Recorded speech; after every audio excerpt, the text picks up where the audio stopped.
a lot to prove as well. We'll see you at halftime. Let's send it out to Waco. Justin and company, take it away, guys. All right, thank you so much, Rob. What an environment here tonight at Floyd Casey Stadium. The Baylor line takes the field as they will form the line for the Baylor players to come on out.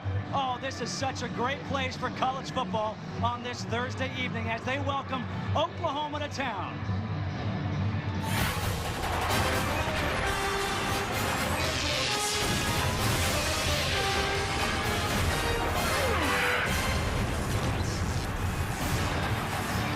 Welcome to sold-out Floyd Casey Stadium. They're expecting a record crowd here tonight, and why not? Number 10 Oklahoma is here to take on number 6 Baylor. And hello to everybody. Justin Kutcher alongside Petros Papadakis and Joel Klatt. And guys, this is the game in the Big 12 that people have been talking about for weeks now. It is the game of the year in this conference. And Joel, if you look behind us, you know this game is huge for Baylor. It's the most exciting and relevant time in Baylor's history as a football program. They're going to send out one of the most explosive offenses in college football history on the field tonight. But it's also an explosive environment around them. Art Briles, the former high school football coach, the legend from Stephenville, as the Baylor Bears one win away from the national championship title conversation. And the Baylor Bears are getting set to take the field on this blackout in front of these fans who are just waiting for them. But Petros, the question is, everyone's been asking, how does Oklahoma's defense slow down this offense? Well, it's been a national question because nobody has done it so far this season. Baylor has been an absolute juggernaut, but they've never faced a defense this experienced, this athletic, this big, and this strong. Oklahoma has secondary players that are very, very laced in the Big 12 game. Gabe Lynn and Aaron Colvin, 55 starts between these guys. They have to play lights out, the game of their lives, if they have a chance to slow down this great Baylor offense. Well, this place is rocking here tonight. The college football eyes are on Waco as the Baylor Bears have the best offense in the country. But tonight, they'll be tested for the first time as they take on number 10 Oklahoma. Kickoff is next, number 10 versus number 6 on Fox Sports 1.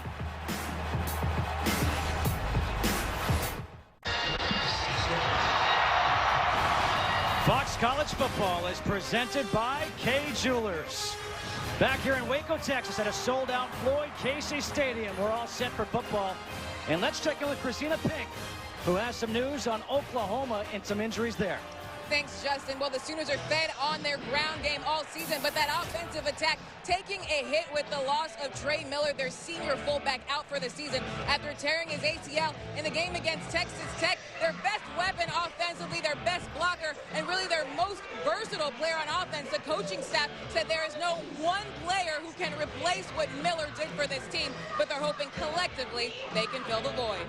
Well, maybe having the bye week will help them make the adjustment. Bob Stoops, in his 15th year, is one win shy of tying Barry Switzer for the all-time lead as the Oklahoma head coach. And on the other side is Art Briles in his 6th year, turning this program around. And you think about what the stretch they're on right now. This team has won a school record 11 in a row.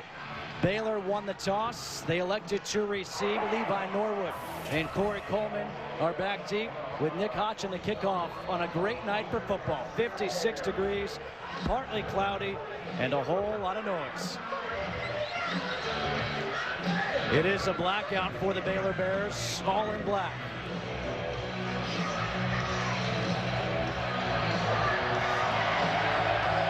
And we're all set for football. Hodgson kicking it off. Coleman taking it from the end zone.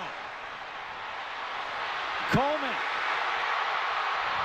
He gets up to the 30-yard line. A good return to open up this game for Baylor. And let's look at the impact players on this side of the ball. Tevin Reese, he's a sprinter. He looks like a track star. He goes all the way down the field. He's one of the best wide receivers in the country. Lake Seastrunk, we already talked about him in the open. Big, strong running back. He'll carry the mail for Baylor. Dominic Alexander is the one that has to step in for Corey Nelson, the injured linebacker for Oklahoma. He's one to watch in this game. And then the All-American candidate, Aaron Colvin, a sensational player in the back end. He's a guy Bryce Petty will be looking at all night long. And with this great offense, Bryce Petty putting up video game type numbers, almost 2,500 passing yards, 18 touchdowns to 1 interception. On first down, they hand off to Lake Seastrunk. And Seastrunk will get a couple of yards. Setting up 2nd and 8, Eric Stryker with a tackle. Now, this is something I think everybody in this stadium has been anticipating. This is the best defense Baylor has faced all year. Will they be able to do what they've done to other teams to the Sooners? They're hoping Lake Seastrunk can keep that average of 9 yards a carry up. On 2nd down and 8. Petty taking a shot deep, and that is incomplete. Looking for Tevin Reese. Art Briles was down the sideline. He wanted a flag. Julian Wilson, the nickelback, was on the coverage. They try a little pick route, trying to get him on the wheel. Art Briles very upset. I thought a good non-call just because it was incidental contact before the pass was thrown. 3rd down and 8. Oklahoma, they talked about some of the keys. Getting off the field on 3rd down.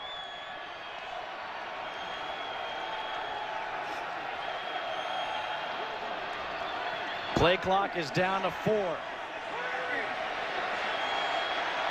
Petty just gets it off. On 3rd and 8, his pass is incomplete. There is a flag, though, on the far side of the field.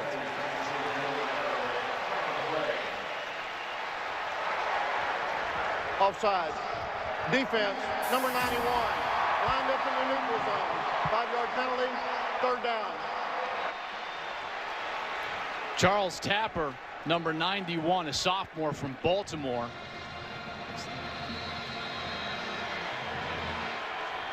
So now you're facing a 3rd and 3.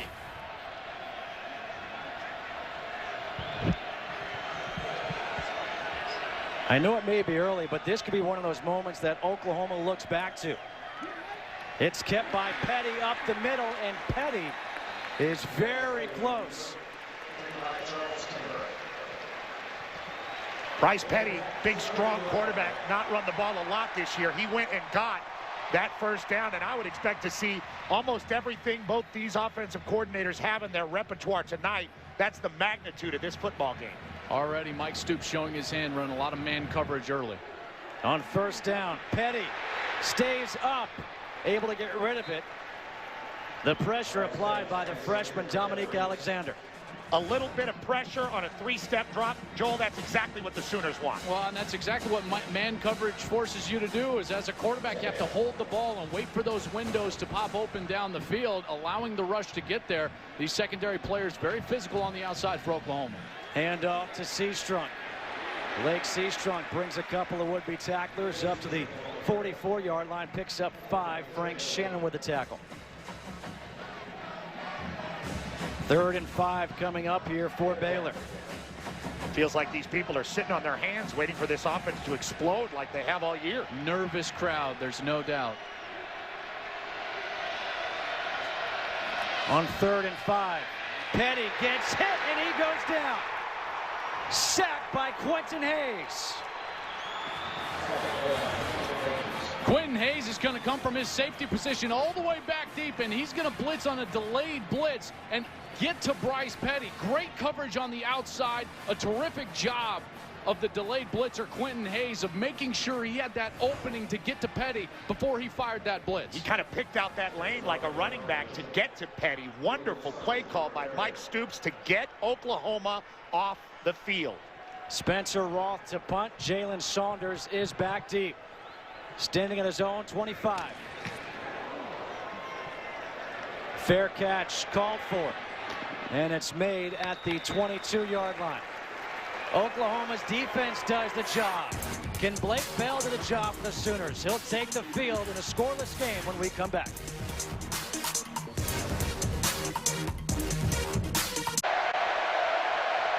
No score here in Waco. Petros, how about the impact players this side of the ball? Damian Williams, one of 3 tailbacks that are very solid for Oklahoma. Gabe Eichert, the most decorated offensive lineman in the country. Sam Hull, playing one of those versatile linebacker safety positions for Baylor. And Ahmad Dixon, same deal. Brennan Clay splits out. Little reverse to Sterling Shepard. And Shepard is met there right away by Chris McAllister. A loss of 3. Got to watch the ball handling by Bell. He fakes the pass out, then just the pitch on the end around. But excellent defense, reading their keys and staying home even early, not letting the emotion of the moment get too much of them. Chris McAllister, an excellent defensive play. A loss of 3 on the play. 2nd down and 13 coming up.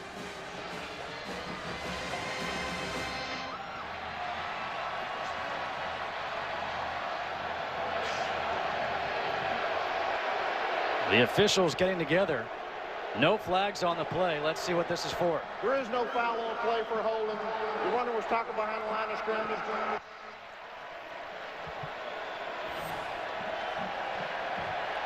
Blake Bell, 1,300 yards throwing the football. Only 3 interceptions. The one thing that they need him to do tonight, though, run the football. Very successful a year ago, over 70 yards running the ball against Baylor. He has improved dramatically in the month of October as a passer.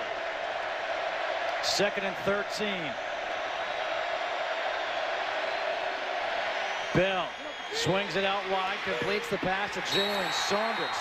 And Saunders gets hit right away by Sam Hall. A 4-yard pickup, so 3rd and long coming up. You know, Joel, it's an interesting start. Oklahoma really trying to get out to the perimeter. You would think that they would attack the middle of that Baylor defense because they are the superior physical football team. Yeah, the one team that had a lot of success running the ball was Kansas State, and it's because they attacked them physically right in the middle of that defense. So I am a little bit perplexed why they came out to the outside early in this ball game. 3rd and 9. The Baylor defense forced a 3 and out. Bell, pressure, gets rid of it. The throw is low, incomplete. Clay could not hang on. Well, Baylor's going to sell out. They're blitzing. Here comes off the left. They're going to be blitzing, and on a screen pass is the worst possible situation to be in as a quarterback when your linemen get caught up in that wash and you're just having to backpedal back to your own end zone trying to get the ball to your running back. Blake Bell tries to get it up on the chest of Clay but can't do it. He might have been better just to deep. Make sure it's incomplete because that play was going nowhere. Oklahoma's defense does its job, its first turn. Now Baylor's defense does its job. Jed Barnett on to punt. Norwood lets it bounce. And this will be down inside the 35. Baylor's offense, everybody knows about them. Over 60 points per game, over 718 yards per game. They will have their 2nd try on the field when we come back.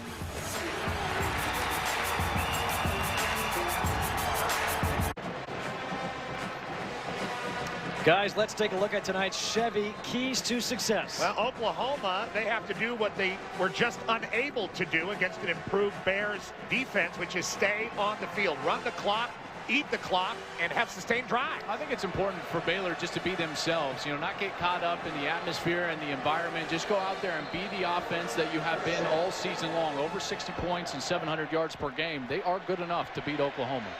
Seastrunk in the backfield. Bryce Petty in the shotgun. On 1st down, a fumble on the exchange. Seastrunk trying to make something out of nothing as he gets tackled by Aaron Colvin for a loss of 2. But there is a flag on the play on the near side of the field.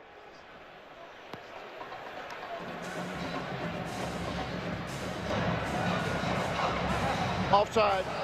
Defense, number 91, lined up in the neutral zone. 5-yard penalty, 1st down. It's Charles Tapper, number 91, right there, the right end. It was just lined up in the neutral zone, and that's the 2nd time Oklahoma's had that on 2 Baylor possessions, and it almost is 3 because they've been really with a credit card alignment on the football so far tonight. Twice now on Charles Tapper, both times on number 91. Glasgow Martin in that tailback. They hand off to him up the middle. And Martin gets tackled by Tapper, and Dominique Alexander picks up 3, so 2nd and 2 coming up. This is what Baylor's doing offensively. Just an unbelievable start to this season. 7-0 for the first time in school history, trying to get to 8-0. It's Glasgow Martin on the carry. He's got the 1st down. Glasgow Martin is a downhill thumping running back, 23 career touchdowns. Nice little changeup from Lake Seastrunk, who's a little more explosive. On first down, Petty. He'll take the shot. That is incomplete. Antoine Goodley was the closest receiver. Tevin Reese was down the sideline. And Reese was open. He was wide open. They did the same pick route that they tried on the very first snap of the game, and Reese was open by about 5 yards. Bryce Petty missed him. Remember, this is the first year starting for Bryce Petty. This is the first big environment that he's played in as a starting quarterback in college. Second down and 10 here for Baylor.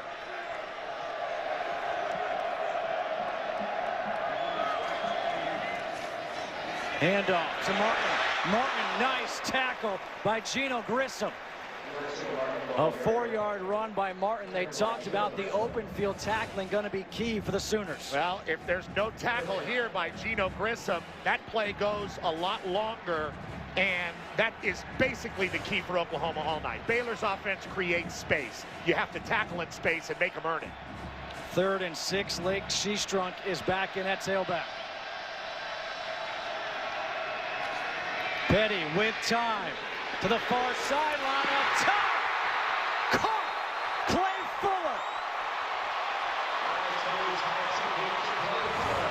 They're coming right back to that wheel route, and this time Bryce Petty finds him. Clay Fuller down the sidelines. Quentin Hayes trying to cover up on that. That was just a well-thrown ball, perfectly on the outside. A 28-yard completion. Little miscommunication on that exchange right there with Petty and Seastrunk. It was kept by Petty, who gets tackled by Shannon. Second down and 10 here for Baylor. Glasgow Martin is back in. On the slant, it's Fuller again.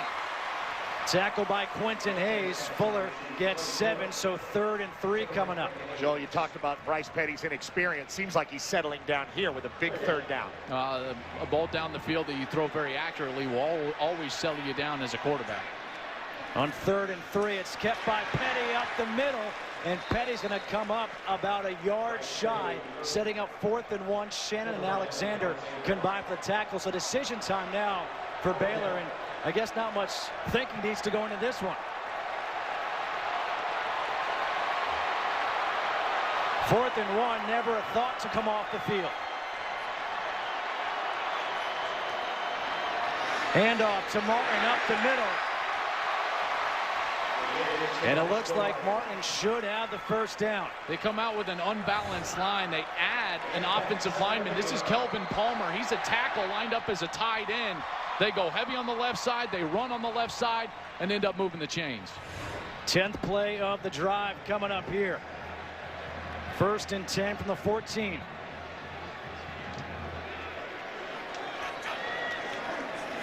Handoff, Martin up the middle. Gets brought down by Charles Tapper. Picks up 4. That's part of the space that this Bears offense creates. They have trips to the bottom, wide. I mean, just wide splits, and then they run the ball the opposite way. 2nd and 6. This time it was read by the defense. Frank Shannon came up and hit Martin hard. That was the same play. A loss of 2 on that play. 3rd and 8 coming up. Lake Seastrunk will come back in at tailback, replacing Glasgow Martin. What do you do here on 3rd and 8? What's your play call, Joel? Got to throw the ball. They've been running pick routes all night long. Clay Fuller has been a target for them all drive long. He's on the inside in the slot. And now a timeout taken here by Oklahoma. With 7:18 to go here in this first quarter. An unusual drive here by Baylor. 11 plays, 4 minutes. We're not used to seeing this from the Baylor Bears. Neither they usually score in 2 minutes or less. Well, Big East basketball is coming to Fox Sports beginning tomorrow as Boston College takes on Bryce Cotton and the Providence Friars in the season opener for both teams. Coverage begins at 6 p.m. Eastern with Gus Johnson and Bill Raftery on the call on your new home for Big East basketball, Fox Sports 1. A great weekend of college sports here on Fox Sports 1, kicking off tonight with this matchup. Then you got the college basketball tomorrow, and of course more college football games on Saturday. 3rd and 8 though here for the Baylor Bears, trying to strike first in this top 10 matchup.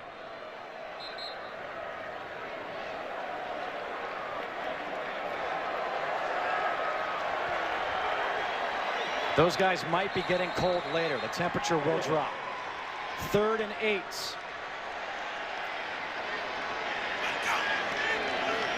Petty pump fake to the end zone. Incomplete. Was looking for Jay Lee. Zach Sanchez there on the coverage. Zach Sanchez is a guy who's going to get picked on out there because he's been picked on in this game. But good coverage tonight by Oklahoma. It was so excellent far. coverage. Texas Tech really picked on Zach Sanchez all night long. He did an excellent job of just maintaining his ground while not interfering with that route. I know Art Browse might feel a little bit differently, but Sanchez, an excellent job in his real first opportunity there. He's a redshirt freshman from Keller, Texas. Aaron Jones now on to try for a 29-yard field goal attempt. And that kick is good. So Baylor gets on the board first, but if you're Oklahoma, that's a small victory because it's 3 points, not 7. 3-0, Baylor leading here in the first quarter.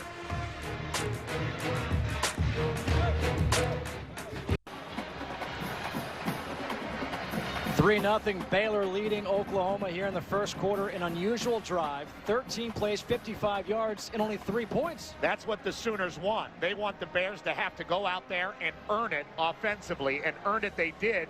Those 3 points at least here in the first quarter. Now it's up to the Sooner offense to give that defense a rest, hold the ball, take some air out of it. But the most critical part, the 3 points. You know, it wasn't 4 minutes and then a touchdown. 4 minutes and then forcing them to kick a field goal. Excellent job by Oklahoma. Mike Stoops is going to be ecstatic with his defense after the last series. Aaron Jones to kick off for Baylor. A high, short kick. Brennan Clay takes from 21. Clay trying to get to the outside. And Clay will be brought down as he crosses the 35 up to the 37. A 16-yard return. Orion Stewart with a tackle. Well, this series history, it has basically been all Oklahoma. One loss. The only loss was a couple years ago here in Waco when RG3 really made his case for the Heisman Trophy. That's probably the moment that Baylor football turned around. That is why the gravity of this game for Baylor, with a team like the Mystique of Oklahoma coming here, is so heavy. Yeah, and because it's on the line for Baylor now as well. They're not just a team trying to fight to get bowl eligible like they have been in the past. This is a team with true national championship hopes on the line here tonight against the perennial Big 12 power. On first down, it's kept by Bell. It's Trevor Knight who's actually in. Trevor Knight, his first snap of the night. And he picks up 9. The starter to begin the season, Trevor Knight, got pulled after a couple of games, got banged up. Blake Bell came in, had a historic debut against Tulsa with 400+ yards passing, the most in the debut of any Sooner of all time. But now Knight getting a chance, obviously, to showcase his legs in the run game. Second down and 1. Damian Williams in the backfield. He splits out.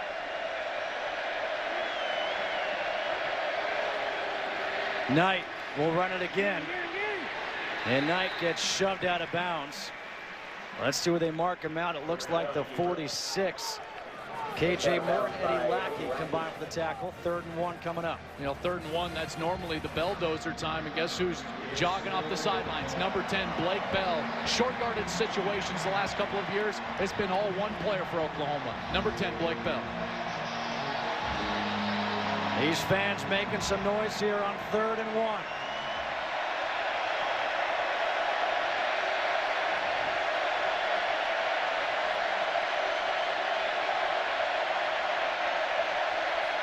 Bell will run it. And Bell gets taken down for a loss. Ahmad Dixon.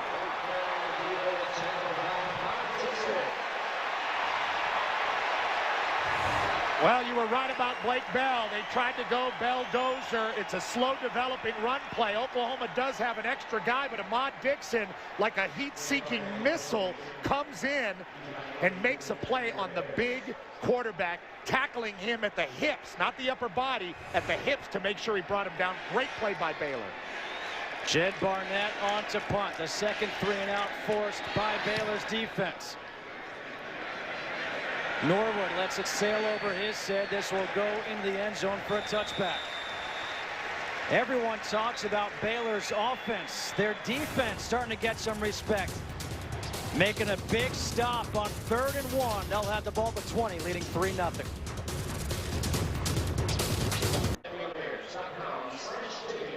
An uncharacteristic start here for Baylor, leading 3-0 with 5:09 to go, but really no big plays from the Bears yet. No, they've run 18 plays. Only one has gained more than 7 yards. That was a 28-yard catch for Fuller. They're averaging 9 yards per play, more than 9 yards per play. So Oklahoma so far, like you said, Joel, doing a great job defensively, recognizing what the Bears want to do.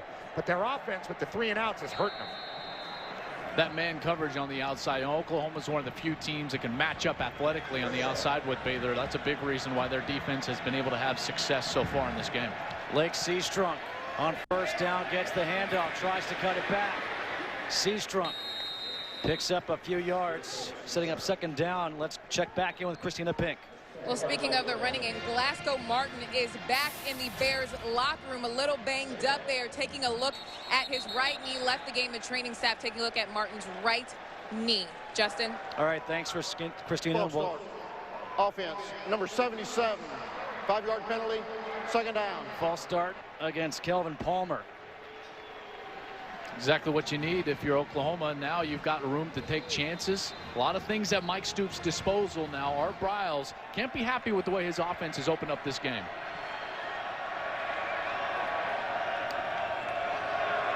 Second and 13 here for Baylor.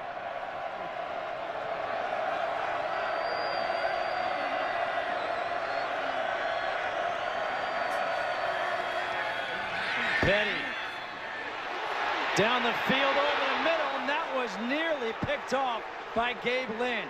Intended for Tevin Reese. Gabe Lynn's the one that makes the play on the ball, but it's actually Julian Wilson, the nickelback, who is running step for step down the field with Tevin Reese. Excellent coverage, forcing Petty to throw that ball actually where he didn't want to, closer to the safety, and Lynn was the one almost making the interception. So now 3rd and 12 here for Baylor. Empty backfield as Seastrunk goes in motion. Play clock is down to 4, and a timeout will be taken here by Baylor.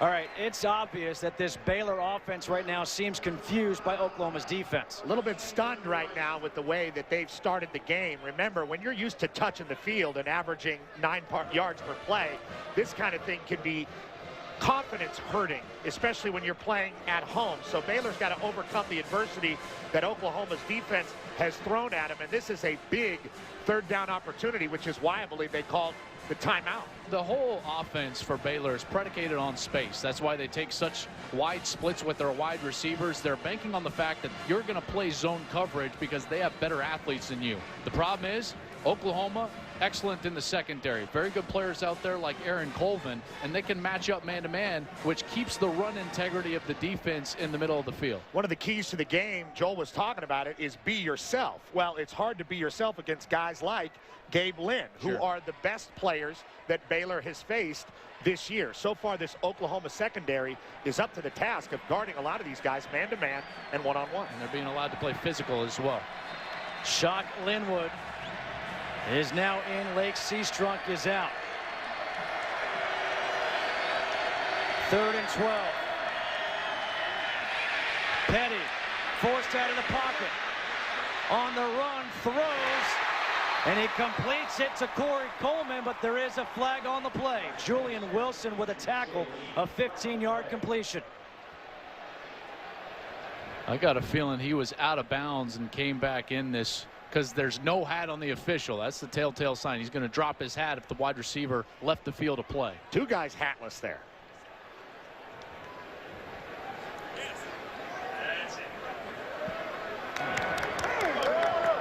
Illegal touching. Offense number 1. The receiver went out of bounds on his own and was the first to touch. Lost it down at the previous spot. 4th down. You were talking about them allowing Oklahoma to play physical with Baylor. That's nice and physical on the edge. And Corey Coleman against Julian Wilson goes out of bounds. And he wasn't forced out of bounds either. Basically on his own volition. The hat comes off. Illegal touching, and Oklahoma again now gets off the field. Very quality first quarter for this Oklahoma defense. Maybe a little elbow there. Maybe a little chicken wing. Spencer Roth to punt from his own 4-yard line. Jalen Saunders just beyond midfield as he gets driven back. Good punt taken at the 30. Good coverage as well on special teams. Saunders is down the 29-yard line. Levi Norwood with a special teams tackle after a 53-yard punt. This Oklahoma Sooners team, preseason number 16 in the AP poll, lost in that Red River rivalry to Texas. The only loss on the season. And after 2 straight wins, they're in the top 10 here in the BCS. And here coming out for the quarterback position will be Blake Bell in his 3rd series. Really kind of just looks exactly like every other Oklahoma season under Bob Stoops. Quality. On 1st down. The handoff is to Williams, and Williams got crunched. Eddie Lackey. Also Ahmad Dixon, number 6. Watch this flow. No lineman for Oklahoma on the 2nd level. That means those defensive tackles doing a heck of a job. Blackshear, Musumbuku, these guys up there taking up 2 gaps, taking up 2 players, allowing their fast linebackers to flow over the top. Damian Williams and Roy Finch in the backfield on 2nd down and 9. Williams splits out. Bell swings it out to him.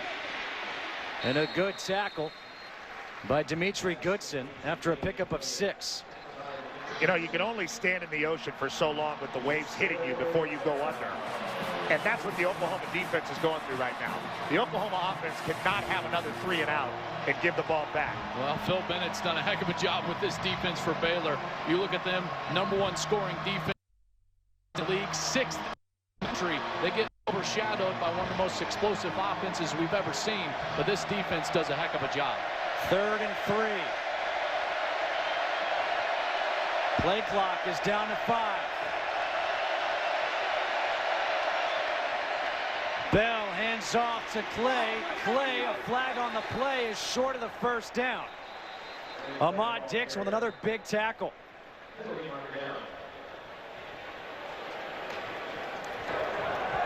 Personal foul. Hands to the face. Defense number 2. 15-yard penalty. Automatic. 1st down. Sean Oakman, number 2. He's the guy that's going to get called for this, working against the left tackle, Tyrus Thompson, number 71. See, the hand gets up there, the helmet gets knocked off, and a critical mistake for Baylor, moving the chains and keeping this Sooners offense on the field. The first down of the game for Oklahoma. And Sean Oakman is a big kid. 6'9", 275.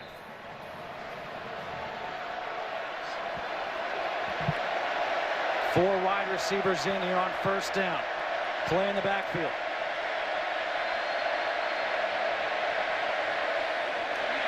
Handoff to Clay up the middle. And Clay gets a yard, tackled by Eddie Lackey, his 3rd tackle of this quarter. Not that they've had a lot of success doing it so far. Oklahoma's had almost no success offensively in this game, save that penalty that kept them on the field. But I like the way they're continuing to pound the ball, at least on this series, between the tackles. I think that's where Baylor is the weakest, and that's where Oklahoma can make the most hay, at least here in the 1st half. 2nd down and 9.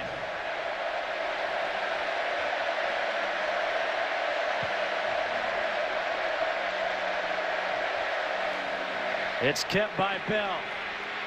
Bell gets spun around, and he is tackled at the 45, Bo Blackshear.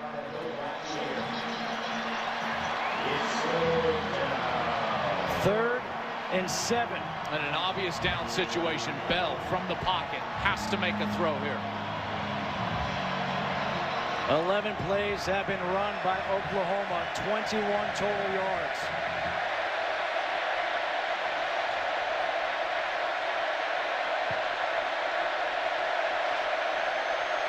On 3rd and 7. Bell with time. Steps up, throws, and he completes the pass to Sterling Shepard, who drops the ball. The flag comes out. And this is not going to be pretty. K.J. Morton with the hit, and Shepard is down.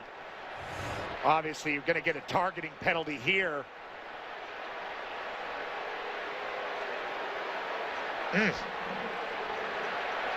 K.J. Morton just waiting for him. Remember the targeting penalty. It doesn't have to be the crown of your helmet as a defender, but also if you go high to the neck or head area of a defenseless receiver with any part of your body, that'll draw the targeting penalty out. Granted, they will probably review this, but right now the Oklahoma staff attending to Shepard, who's still on the field. K.J. Morton, too, took a little bit of that. And I think what's going to hurt him as they look at it is that he really followed through with his forearm to the head. Sterling Shepard, the player, down.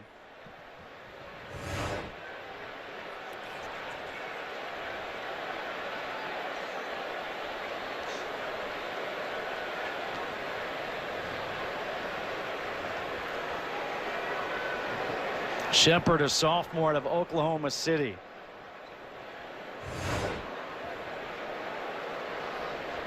Shepard's such a great story. He wears number 3 to honor his late father, who played wide receiver at the University of Oklahoma back in 1983.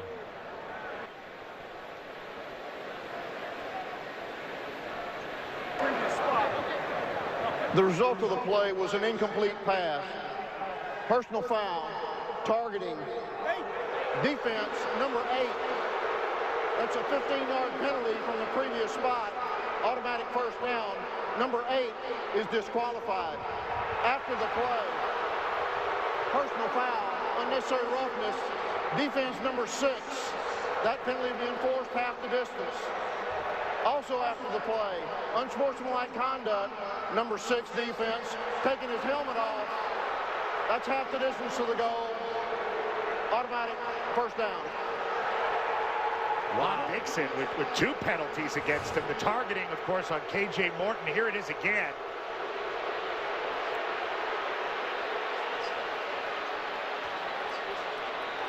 Pretty easy call within the context of the rules that we have this year, which have not changed. The ejection now is the new part of the rule.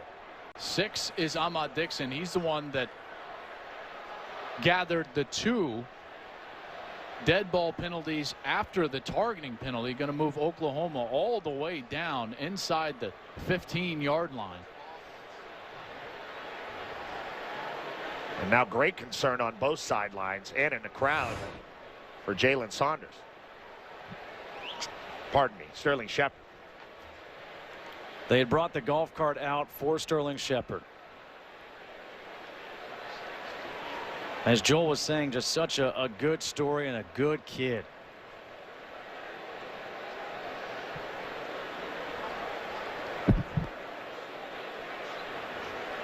It's good to see him sitting up.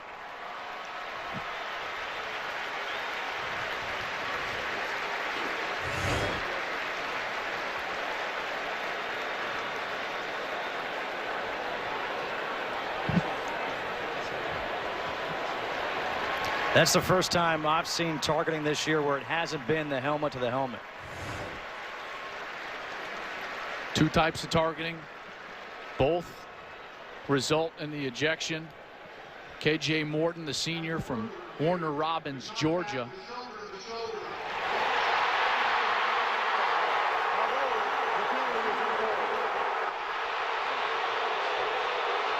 K.J. Morton's going to stay in the game. They reviewed the ejection. Of course, that's the only part of the penalty that can be reviewed. They reviewed it and said that the contact was shoulder to shoulder and not to the head or neck area. Mike Pereira, our rules expert, is on the phone from home watching the game. Mike Pereira, what did you think of the call and K.J. Morton staying in this ball game? You know, Joel, I think it's a hit on a defenseless receiver, but to me, it is shoulder to shoulder by the neck area, but I do like the fact that they try to keep people in the game. He didn't lower the crown of his helmet, and I think the bulk of the contact, the most contact, was shoulder to shoulder, and I like that they left him in the game. I thought the follow-through with the forearm would leave it how it was. The officials seeing it differently, just like Mike Pereira, leaving him in the game. But, you know, that's like a concussion move with the forward after the contact when the shoulder or the forearm comes forward. I just don't think it was one of those where he hit with the crown. Yes, it was a tough hit, and yes, I like the foul for a hit on a defenseless receiver. But, again, I do like that the bulk of that contact was really pretty much on the top of the shoulder, really almost all shoulder to shoulder. All right, thanks, Mike. You'll be with us all night. Hopefully we won't have to check in too often. Second down and goal here. Trevor Knight is now in at quarterback, and a flag is thrown. Illegal substitution, offense, 12 in formation, 5-yard penalty, second down.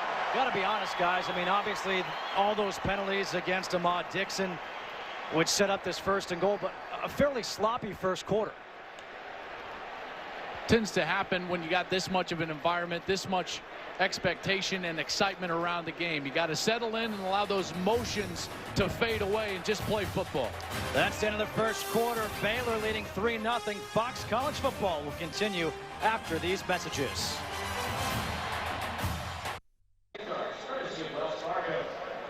Phil Bennett's defense has done the job so far, but now he's facing second and goal against Oklahoma. Critical downs right now, critical series for Oklahoma, because I would categorize this whole first quarter as a win for OU. Their defense, they've held the score to 3-0 against a prolific offense, but now it's time for their offense, which has got some breaks of some penalties, to capitalize, and they've got to punch this one in the end zone. And Phil Bennett, a guy who has coached all over college football in every major conference except for the Pac-12, his defense was nothing short of sensational in the first quarter. I mean, they also got a win in the first quarter, and the only success Oklahoma has had is because of those penalties you just referenced. Yeah, lots of speed at the second level. Those linebackers have really done a great job. Eddie Lackey, Bryce Hager, Sam Hull, the nickelback, running through the offensive line and making sure that they're short tacklers in space. Baylor's defense is for real. And Oklahoma's almost done nothing down the field yet in this game. Baylor just with the one big play that set up the field goal. And by the way, when we saw that illegal substitution, that was after the quarter had expired, so there was no penalty. So it's second and goal from the 7 with Trevor Knight in at quarterback. Brennan Clay, the tailback.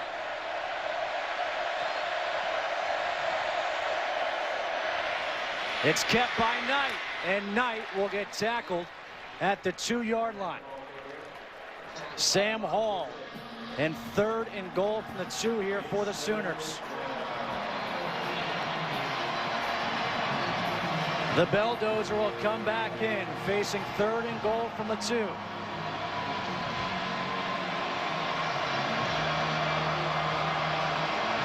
Damian Williams in at tailback.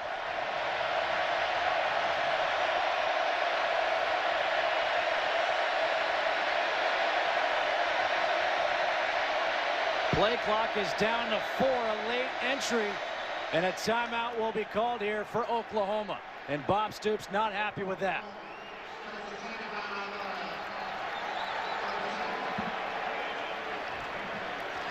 Time for tonight's Lincoln stat comparison from the first quarter.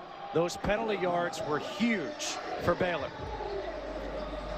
The offense for Oklahoma not getting it done, obviously. 20 total yards. Baylor's offense, slow going. Defenses, both sides, wins in the first quarter. Both sides playing excellent in space, and especially the ability to tackle.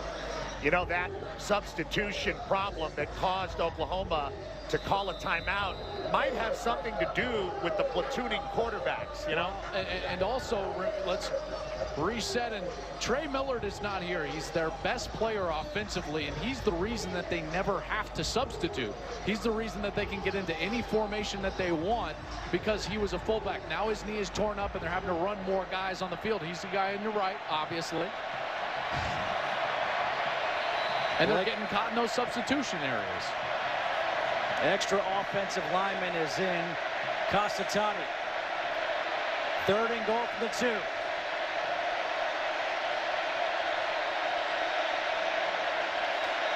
Bell, the quarterback run, and Bell, he gets stuffed.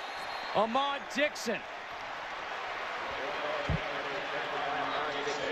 They're going to have to go for it. You cannot settle for field goals at this point. They're going to go quickly. 4th and goal from the 1.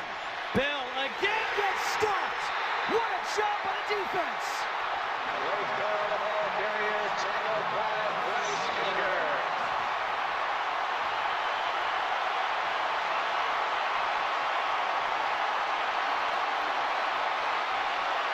KJ Morton, who was ejected and then they brought him back because it wasn't a targeting, is the one who makes the stop. 2 stops. First on 3rd down, Blake Bell trying to do this delayed power play. They pull the guard, and he gets stopped at about the half-yard line. Then on 4th down, Petros, again, the run-through from the 2nd level, and the offensive line for Oklahoma cannot handle it. Phil Bennett loves it. His defense stepping up.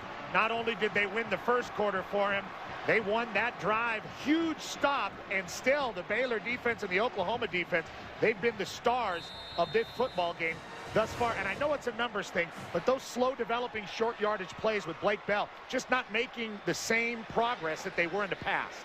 On 1st down, it's shot Linwood. Did he get out? He did. Chuka and Dulé with the tackle. It's a loss of 1. This was awful close. Did get out of the end zone. That was clear, but excellent job by that front for Oklahoma. When you have an offense like Baylor's that's predicated on space and spreading out the field, this could be the hardest part of the field for them to operate out of, coming out of their own end zone. From their end zone, Petty from behind, he gets sacked for the safety. Dominique Alexander, the true freshman.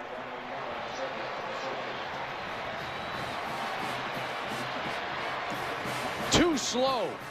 Max protection. 2 wide receivers in the route.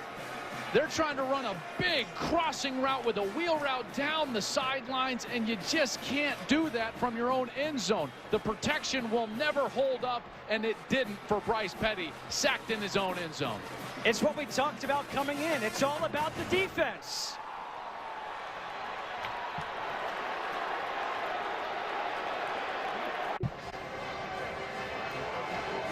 Dominique Alexander, that true freshman, comes up with that huge sack for the safety. Well, he is replacing the captain, Corey Nelson, and 2 guys with an opportunity to block Alexander. Neither picks him up. Corey Nelson loves it. Well, Corey Nelson's obviously the linebacker that Alexander is playing for. Nelson tore his pec. He's out for the year, a senior from Dallas. Dominique Alexander, a true freshman who they really like, but now forced to play because of that injury. And Alexander has stepped up and has gotten better and better as the season has gone along. 19 tackles, had the game of his life versus Texas in the Red River rivalry. Spencer Roth will punt now after the safety. Jalen Saunders is back at the 25. Saunders from the 34. Saunders has a hole down the sideline. Saunders finally gets taken down inside the 15.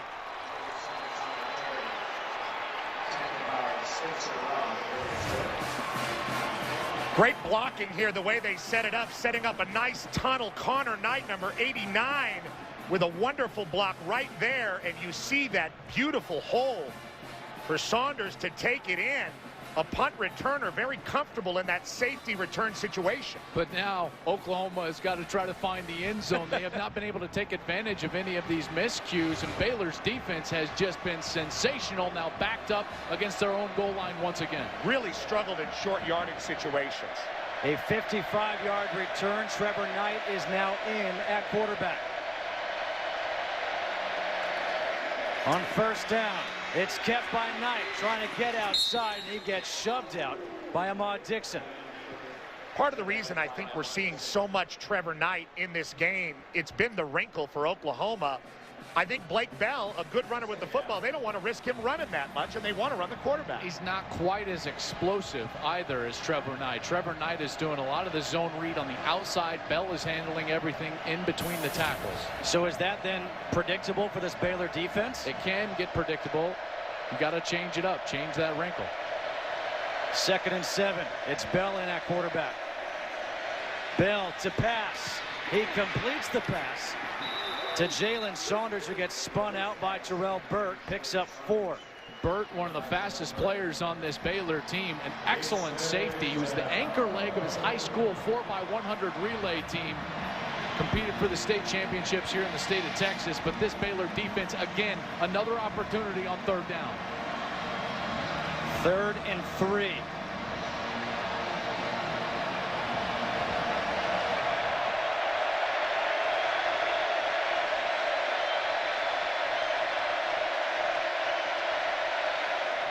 Bell to pass, and that is incomplete. Was looking for Saunders. Burt was there on the coverage. Another problem in short yardage for Oklahoma. This was a long way to ask Blake Bell to throw it. And how about the speed of Burt? I just told you he was a track star, and he shows it on that play. No space for Blake Bell to throw that ball in an out route in such confined quarters near the goal line. Saunders, an inability to get away from Burt. Now Michael Honeycutt on for a 22-yard field goal attempt.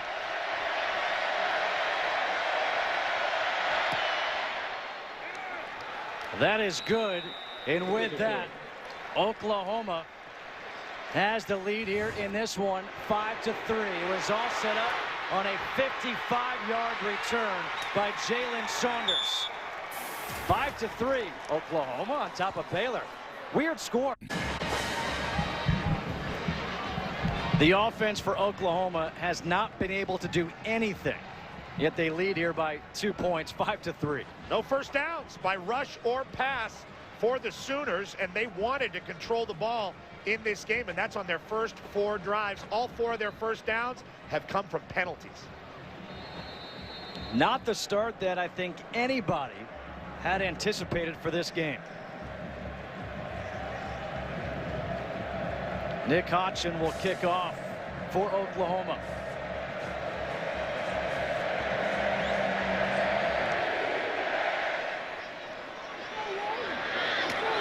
Corey Coleman from the 5. Coleman, he gets the outside. Coleman with a good run back as he's across midfield. All the way down to the 45 of Oklahoma. Nick Hodgson, the kicker, with a tackle. And exactly what Baylor's offense needed. A little spark, some field position to get them going. Coverage unit for Oklahoma overruns their lanes. Easy return for Baylor across the 50-yard line. Excellent job there by the return man. We saw a 55-yard return by Saunders, and now we get a 50-yard return. And it's 1st and 10 from the 45 of Oklahoma with Seastrunk in at tailback. Kept by Petty. And Petty gets tackled by the shoe by Frank Shannon after he picks up 3. I feel like both offenses thought they would catch the defense off guard by running the quarterback more in this game. 2nd down and 7. Petty, the quick pass is complete to Goodley. He was down, the tackle by Aaron Colvin, and that's a good tackle. A 4-yard pickup, 3rd and short coming up.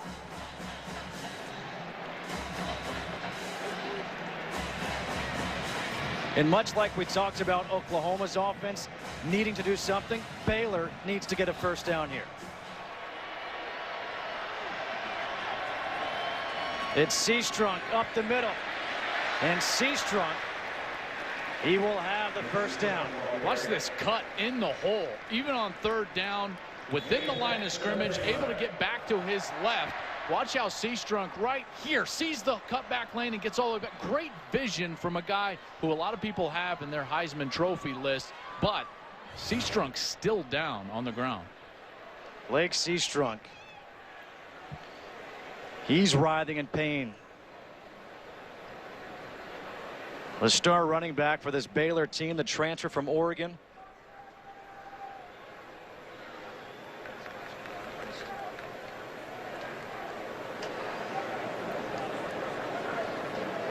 Remember earlier, Christina told us Glasgow Martin was getting looked at. He's the backup running back number 8. That would leave Shock Linwood and Devin Chafin as the running backs for Baylor. Depending on what is going on with Lake Seastrunk, Linwood, a redshirt freshman, Chafin, a redshirt freshman as well. Let's watch the end of the play here. Lake Seastrunk trying to get all the way over to that hole. And that ankle gets rolled up. That left ankle gets rolled up, and that's what he's reacting to. This place is awfully quiet, but now they applaud as Seastrunk's able to get up 5-3 Oklahoma.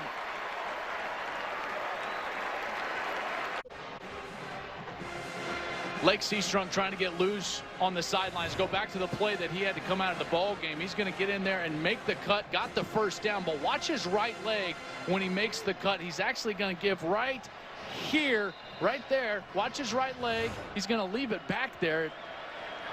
That's where he got hurt, and that's what they're working on the sidelines. That pass by Petty was knocked down by Charles Tapper. Tapper, no stranger to that, an elite hoopster in Baltimore's AAU circuit. Great anticipation there, getting up and batting it down. 2nd down and 10. Linwood is in at tailback. He takes the handoff, and Linwood tries to dive forward, gets up to the 31. Tackled by Gabe Lynn. 3rd and 7 coming up.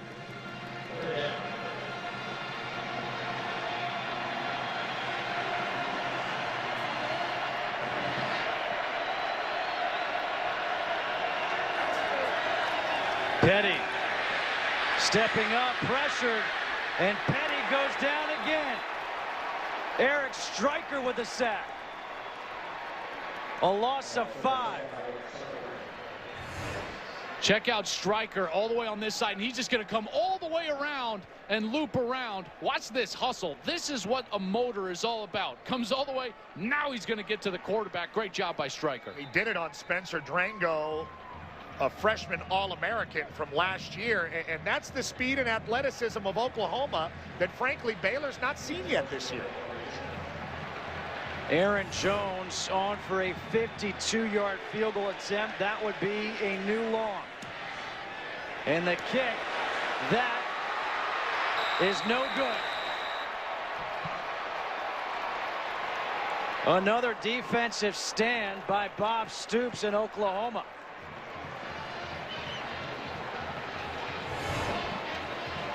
The defenses are winning the day. Not quite enough. Wide left. Oklahoma ball.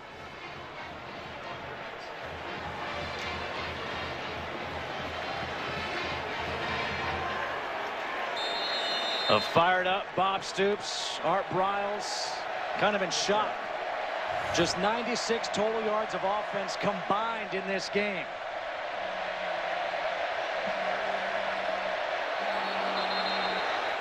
And we have more flags. False start. False start. Offense number 79. 5-yard penalty. First down. That's Darrell Williams, number 79. Redshirt junior from Lake Dallas. He started all the games this season, 8 of them at right tackle. Just got started a little bit too quickly. And against this defense, this is not a defense you want to start at 1st and 15. They've been too dominant and too fast. Any kind of penalty, even the 5-yard variety, a big problem for both offenses with the way they perform. Roy Finch is in at tailback. He's that jitterbug type for Oklahoma. Play clock is down to 2. Bell did not get it off in time. Unbelievable. Prior to the snap, delay of game. Offense. 5-yard penalty. First down. That's one of the hard parts of being in the shotgun on every snap is as a quarterback, you can't control the actual snap of the football with your cadence. You're relying on your center who oftentimes cannot see the play clock. We've had almost as many penalty yards as total yards in this game so far.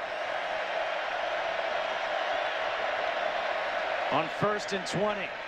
The handoff is to Finch. Got tackled immediately by Eddie Lackey, his 5th tackle of the game. We've had a couple of injuries already. For more on those, let's check back in with Christina Pink. Justin, a couple of updates on the injured guy. Strunk is okay. Came off the field holding his groin, but ran up and down the field, tried to keep it loose and get it stretched out. Should be back on the next series. As for the Sooners, Sterling Shepard had his head and neck checked out on the sideline. Looked like they administered a concussion test. They did take his helmet, so it's unlikely he'll return. All right, thanks, Christina. 2nd down and 19 here for Oklahoma. Bell to pass, and Bell's pass is complete to Jalen Saunders. Saunders all the way up to the 46 of Baylor, a 28-yard completion. This is the difference in Blake Bell in the last month, Joel. Yeah, and the corner is down. That's an easy read for the quarterback. And Blake Bell does an excellent job of getting it outside to that far corner route. What an excellent route there by Jalen Saunders, getting behind the defense. But Blake Bell with his best ball by far of the day. 28 yards on that play. They had 33 total yards the previous 19 plays. Play action. Bell overthrows his open receiver, but a flag comes in. That's going to go against Dimitri Goodson. Over-aggressiveness from the Bear defense. They've been great all night, but they've hurt themselves with penalties. I just don't understand that. After the play, personal foul. Unnecessary roughness, defense, number 3. 15-yard penalty, automatic first down. Goodson left his feet. There's just no reason. The ball clearly not in play. Well over the head of Jalen Saunders. He's looking back 2 steps, then hitting him. He's in a defenseless position. Just an ill-advised play from Baylor. Another first down given to Oklahoma because of a Baylor penalty. Brennan Clay in at tailback. Don't adjust your screen. The score is right, 5-3.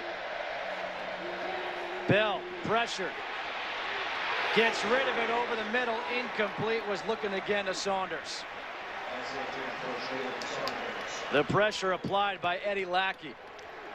Phil Bennett told us yesterday that his defense wanted to match the physicality of the Oklahoma offense. And so far in this game, you have to say they've done absolutely that. But over-aggressiveness has hurt them, like we talked about with penalties. But, man, did Blake Bell take a hit there. Yeah, Blackshear is the one that forced him to step up, number 95. And then number 5, Eddie Lackey, came up, and he really laid the wood on Blake Bell. 2nd down and 10.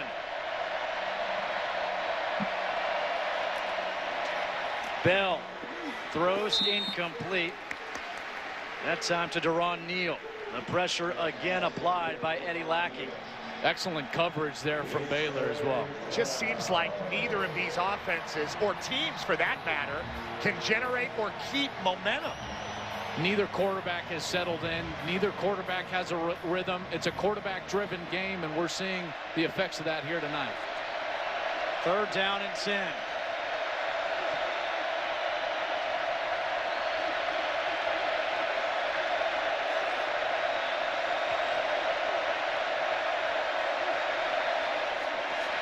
Bell going to the end zone, incomplete. Looking for Jazz Reynolds, but a flag is down in the backfield.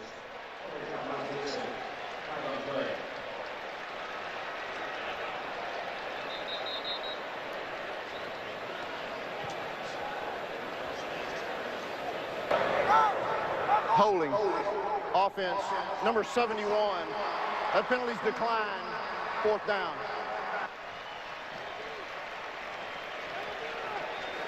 Fourth down coming up. I don't know why they didn't take the penalty there. Yeah. That would have forced them into a much longer field goal opportunity. Granted, it would have still been 3rd down, but now forcing Honeycutt to kick this one. Be a 48-yarder. His long on the season is 44. This is from 48.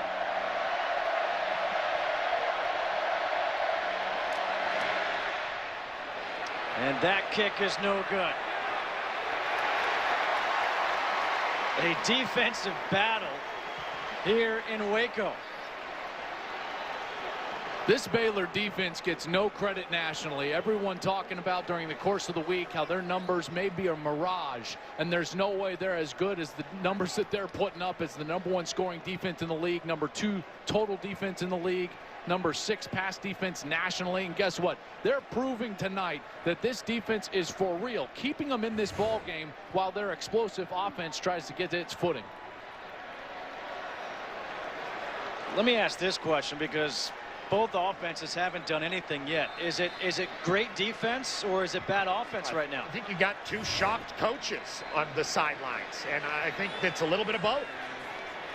Linwood in at tailback. He gets the handoff, and Linwood breaks one. Shock Linwood across midfield up to the 49 of Oklahoma, a 20-yard run. Finally, some of the space created by the Baylor offense that we've been talking about. Nice block by Cyril Richardson to spring him.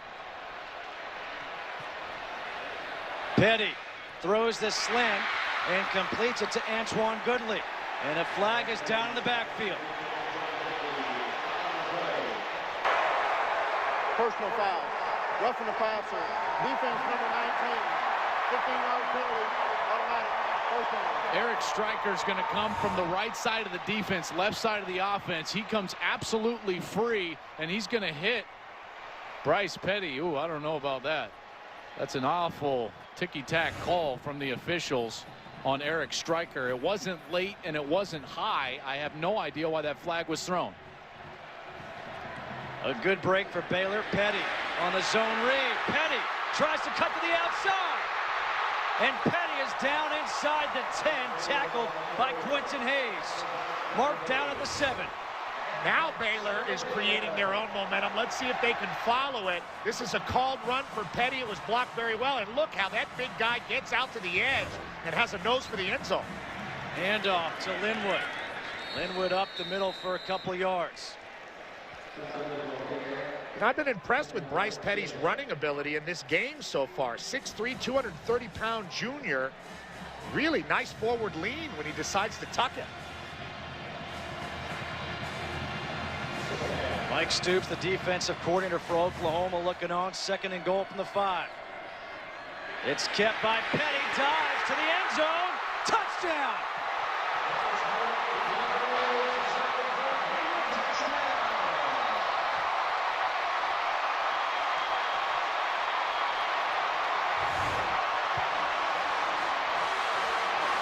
They create the space with the running back, Shock Linwood, moving to the left.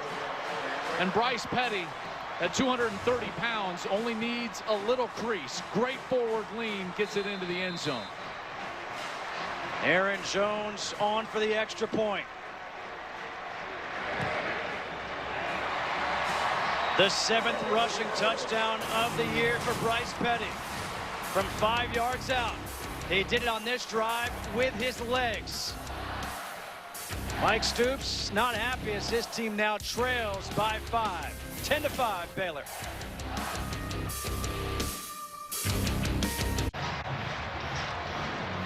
Bryce Petty with that 5-yard touchdown run. Finally got into the end zone. 5 plays, 69 yards in a minute and 14, and maybe woke up this Baylor team, at least offensively, and this crowd here at Floyd Casey Stadium. Looks like all the red shirts getting it cracking on the sideline, trying to get some emotion going. Finally, a team was able to capitalize on their own momentum. Here on this blackout night, Aaron Jones will kick off. Brennan Clay from the 4. Clay up the middle. And Brennan Clay will get up to the 25-yard line. A 21-yard return. Here comes this Oklahoma offense, which has not been able to do anything. Well, it's begun because of the aggressiveness for Baylor. Baylor's linebackers has made it way too difficult for Oklahoma to run the football, and that's been very apparent. Their defensive line is covering up those offensive linemen. The double teams aren't allowed to get up to the second level. Lackey, Hager, Sam Hull, they've been tremendous. So it's time for Oklahoma, if you want to move the football, cut loose Blake Bell. You got to start throwing the football down the field. Damian Williams in the backfield.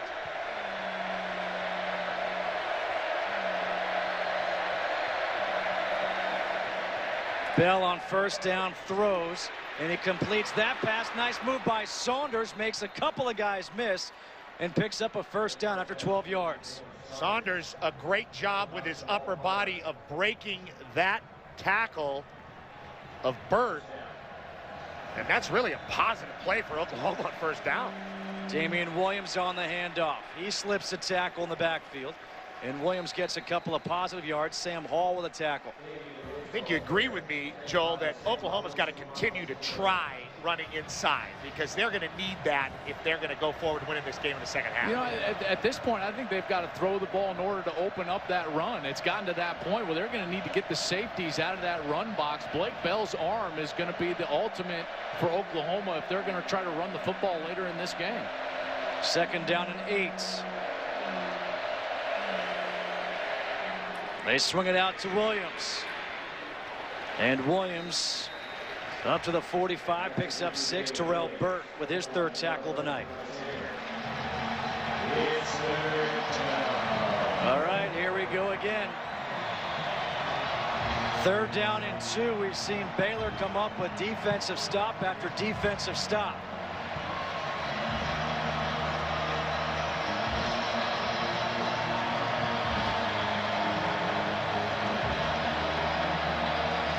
Brennan Clay is in at tailback. Bell under center. Handoff to Clay, who has the first down. And Clay gets tackled by Ahmad Dixon after he picks up 9. Big open field tackle by Dixon, and I really like that they were under center for this short yardage play, Joel. And Aaron Ripkowski, number 48, the fullback. Now he's in for Trey Millard, and guess what? Chops him down on the edge. Excellent block by the fullback. Play action. Bell just trying to buy time, and he will throw this one out of bounds wisely. The pressure applied by Bryce Hager.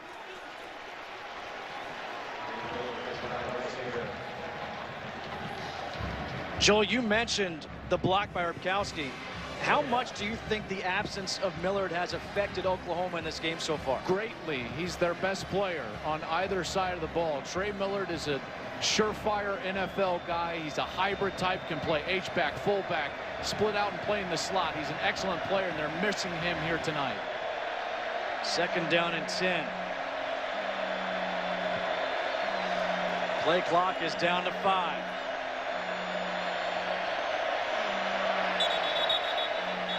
And a timeout will be called before the snap by Oklahoma. Oklahoma takes their third and final timeout of the half.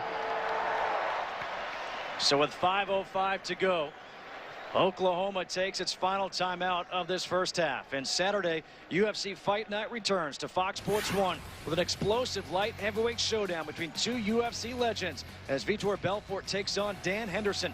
UFC Fight Night coverage starts Saturday at 8 p.m. Eastern only on Fox Sports 1. You know, for a team that's been in this kind of environment constantly because of who they are, there's Lake Seastrung looking relatively healthy there on the sideline. But you think about Oklahoma and all the big games that they've played in, their offense does not look like they have been in this type of environment this year. A lot of trouble getting plays off and a lot of timeouts, a lot of delay of games, penalties of just lining up. A lot of sloppiness for the Sooners on them. Well, because of Trey Millard, they normally don't have to substitute this much. And so with players running in and out of the game, it presents some of those problems. But I don't want to create any excuses for this Oklahoma offense because the Baylor defense has been absolutely terrific during the course of this game. They've been great, and they've maybe forced some unforced errors. Neither team doing much offensively. Obviously, when the score is 10-5.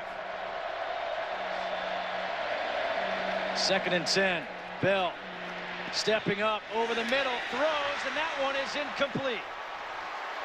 Dimitri Goodson on the coverage. Deron Neal, the intended receiver. What a gutsy route to the football by Goodson, taking that underneath route and really getting after the ball, almost intercepted. A confident defensive back makes that play. You see guys that aren't as secure with their coverage ability, and they'll sit back, allow that ball to be caught, and then tackle the ball carrier. But Goodson, an excellent play on the football. Third and 10.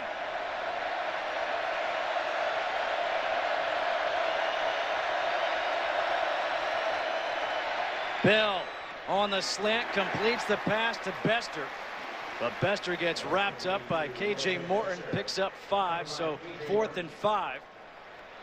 I love what Phil Bennett, the defensive coordinator, does there. A long yardage situation. Watch the blitz come on Blake Bell. That's going to force him to utilize his hot route and throw the ball before he wants to. Short of the sticks, and then it's all about rallying up and making an open field tackle. That is trust from Phil Bennett and his secondary players that they're going to be there to make that tackle. Excellent call. Jed Barnett on to punt. Levi Norwood at his 10-yard line.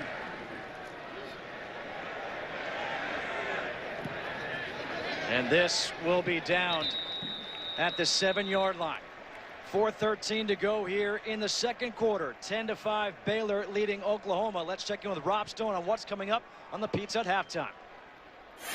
Coming up on the Pizza Hut halftime report, we had extensive plans to preview the weekend. Scratch that. It is almost entirely Baylor, Oklahoma, with a little taste of Oregon, Stanford. We'll see you at the break. This really is an amazing Thursday night in college football. The best Thursday night in the history of college football, I think it's fair to say. I think Baylor's playing the best defense they may have played in the history of their program. 4 straight drives now for Oklahoma that have gone into the plus territory. All 4 of those drives produced a total of 3 points. Hand off to Linwood on first down. And Shock Linwood will get a yard. 2nd down and 9. Justin Kutcher alongside Joel Clapp, Petros Papadakis, and Christina Pink.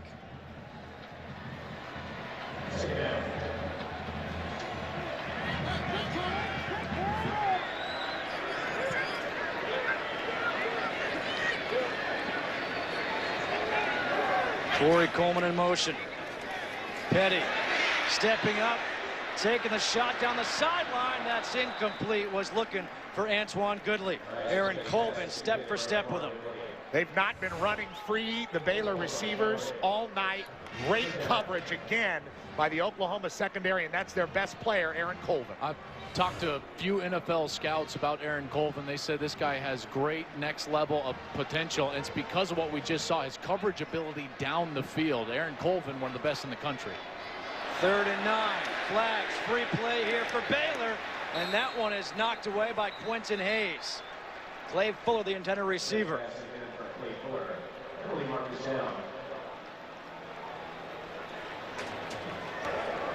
Offside. Defense, number 19, in the neutral zone at the snap. 5-yard penalty, 3rd down. 3rd one. Eric Stryker's trying to time up that blitz. Blitzing right in the A-gap, which is the gap directly to the side of the center. Stryker just got caught in the neutral zone. Now it's 3rd and 4.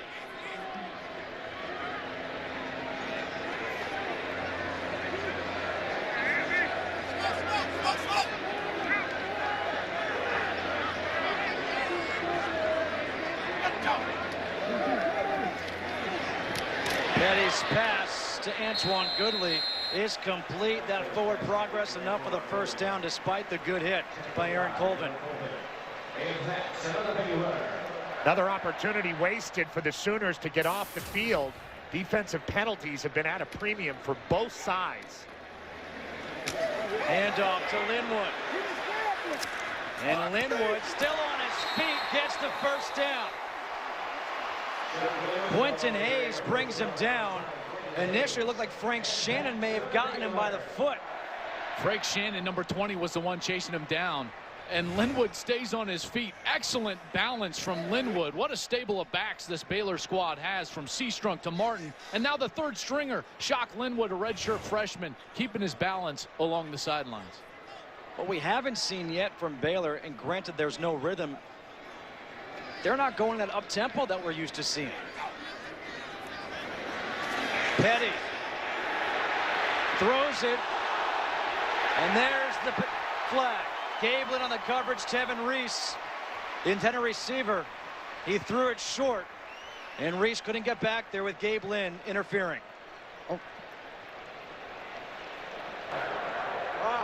Pass interference. Defense, number 9. 15-yard penalty from the previous spot. Automatic. 1st down. Tevin Reese trying to take, as they say, the top off of this Oklahoma defense. Joel, I learned that from you.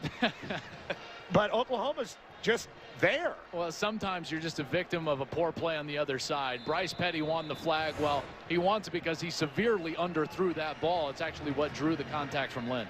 Hand off to Linwood. He gets tackled by Gino Grissom. Picks up a yard. 2nd down and 9 with under 2.5 to play here in this first half. 10-5, Baylor leading Oklahoma.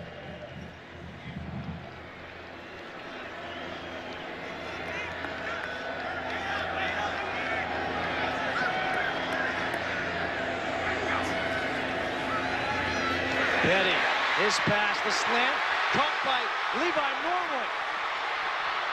And Norwood is spun down at the 14-yard line by Julian Wilson. A 39-yard completion. Missed tackles in space against a team like Baylor will absolutely haunt you right there. The Oklahoma defender right there at the point of contact as far as the catch, but can't bring him down. Kept by Petty. Petty can't slip that tackle of Dominique Alexander. Petty was going to go. That's how important those tackles in the open field are. Alexander that time hanging on for dear life to a big physical quarterback who's run the ball very well here in the second quarter in Bryce Petty. 2nd down and 9. Just got word that Tevin Reese has left the game for Baylor. We'll check in with Christina in a moment about that.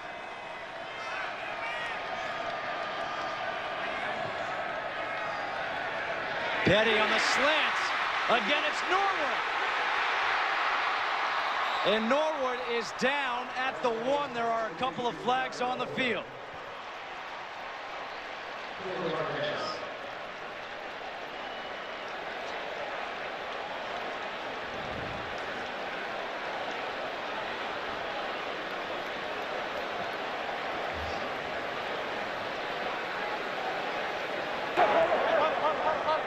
Personal foul, face mask, defense number 10, half the distance to the goal, 1st down. What an excellent route concept. You're going to get a slant here and then just a skinnier slant from the slot receiver. And that's Levi Norwood. And clearing out that zone, even though it's man coverage, you're clearing out the space. And then at the end, Baylor gets benefited from this face mask, even though they would have already had a 1st and goal from the 1-yard line. Petty on the keeper, gets the shove. Touchdown. Shock Linwood pulling on Matt Leitner and Reggie Bush.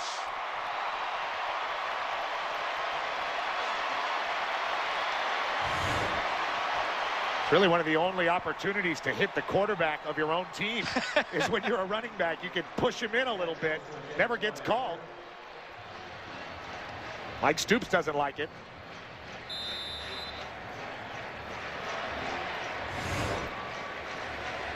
Aaron Jones off for the extra point. 17-5. Baylor now leading Oklahoma with 1 minute to go here in this first half. A couple of rushing touchdowns from Bryce Petty. That's exactly what Oklahoma came into this ball game probably hoping was going to happen, is that, hey, Bryce Petty was going to try to run the football. That means we're doing our job, making him keep it. But he's done a heck of a job. This was the missed tackle earlier in the drive. Petty on that slant route, and Norwood breaks the tackle right there of Gabe Lynn. Anytime you're in that much space on an island as a defensive back and you miss the tackle, it's big yardage for the opponent. And Norwood with a huge drive there for Baylor.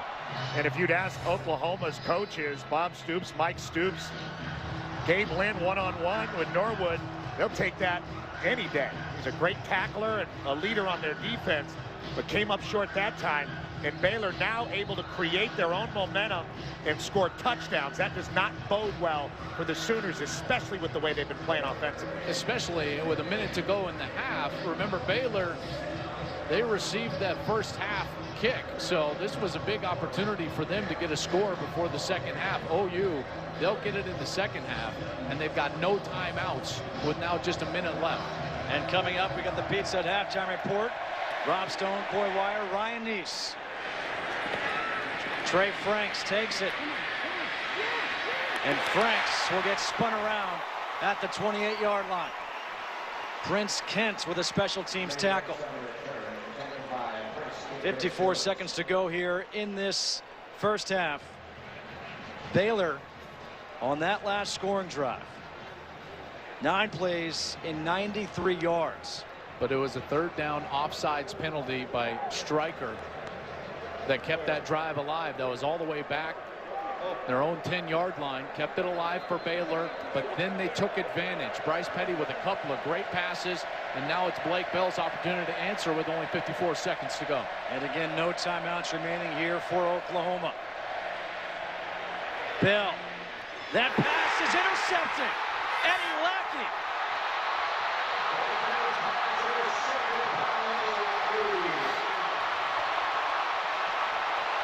The 4th interception of the year thrown by Bell. It looked like a screen setting up to the right side, but Blake Bell tries down the middle of the field, never really looks over at the screen, and didn't see Lackey. And his eyes were plastered all over the receiver the whole way down. That's Jalen Saunders in the middle of the field. Never saw the backside linebacker, and these second-level defenders for Baylor continue to make life miserable for the Oklahoma offense. This defense has played a heck of a first half. Going empty backfield here on 1st and 10 from the 38 of Oklahoma. 2 timeouts remaining. On first down, the pass is incomplete, looking for Clay Fuller. You do not want the Bears to have the ball in plus territory with 43 seconds left. It's a recipe for disaster for the Sooners.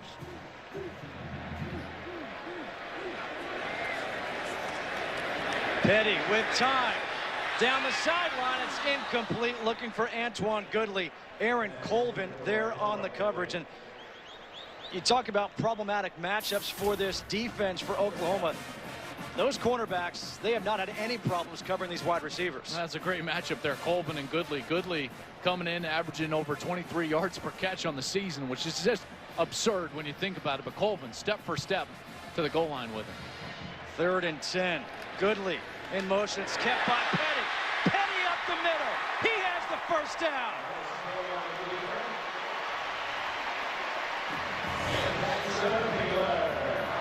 Nobody left. Oklahoma gets caught in a blitz. Dominique Alexander blitzes up the left side of the defense. Absolutely nobody there. Petty takes advantage for the first down.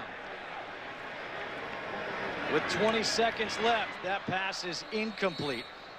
Intended for Antoine Goodley. Baylor still has 2 timeouts left, so time's still really not a factor. Any point of the field open for Bryce Petty, if you're wondering why he would throw it short in the middle of the field. Well, especially with an offense that has the ability. That's just what they do, to play with pace. No problem for them in this situation. Shock Linwood in at tailback.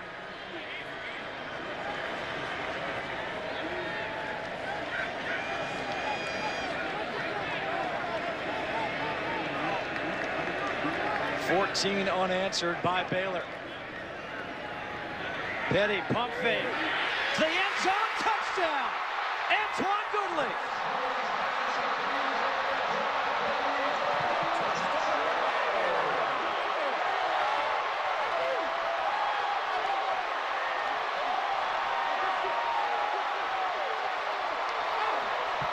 A 24-yard touchdown pass from Bryce Petty to Antoine Goodley.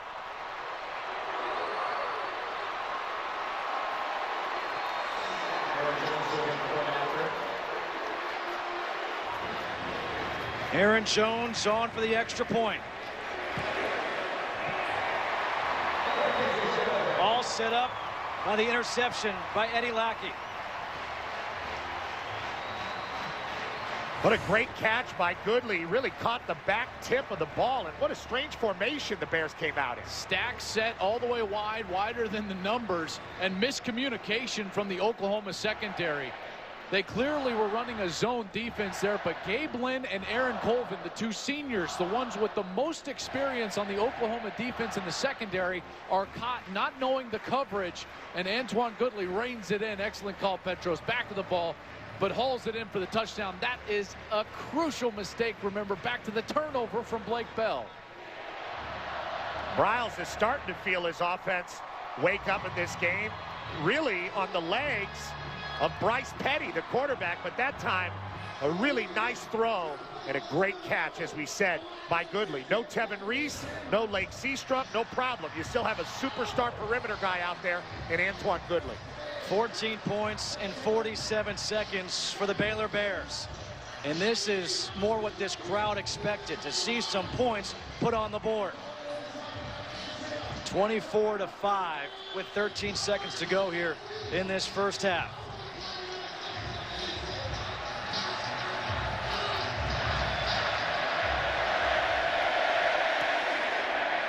Jones, a little squib kick.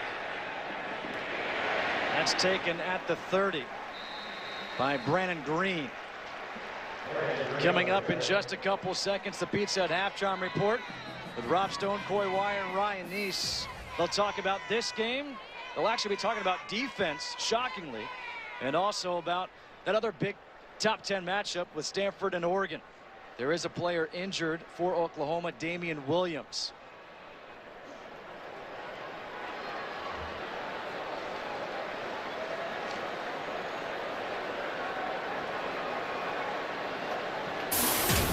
Williams, the senior out of San Diego. JC transfer out of Arizona Western. The most consistent cog in Oklahoma's tailback committee, but because they run tailback by committee,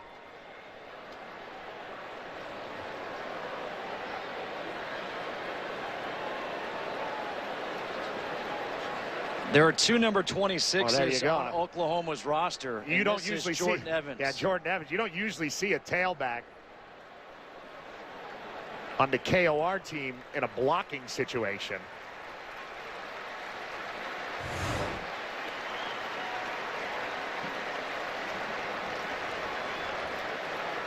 And that's just one of the classic back of the ankle roll-ups. Brandon Green.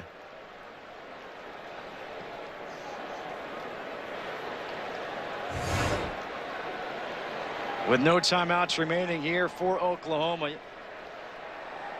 you would think they would take a knee.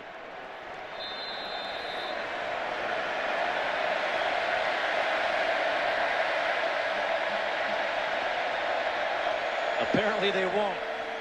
Instead, the handoff to Williams. And Williams gets wrapped up. And that'll do it here for this first half. The defense for Baylor. They did the job in the first half. The offense picked it up late. 24-5. Baylor leading Oklahoma at the half. We now go to Rob Stone in Los Angeles for the Pizza Hut halftime report, which starts right now.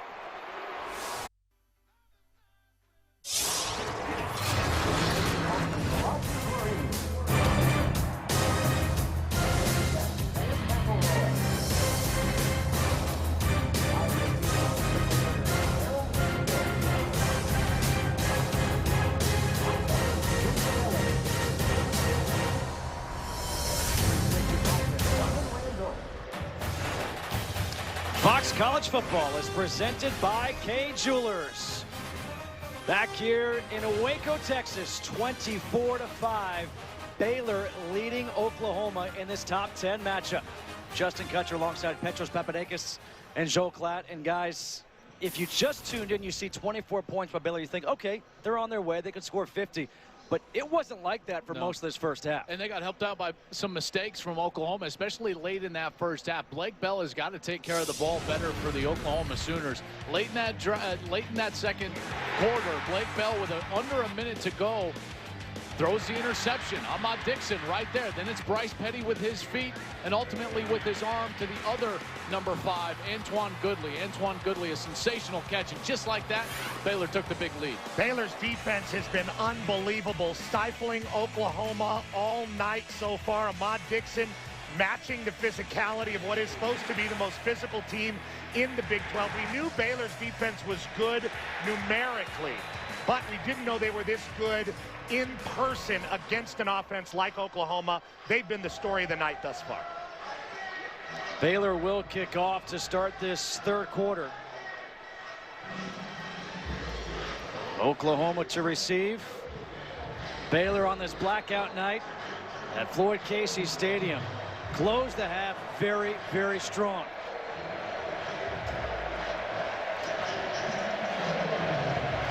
Aaron Jones to kick off. Roy Finch is back deep for Oklahoma.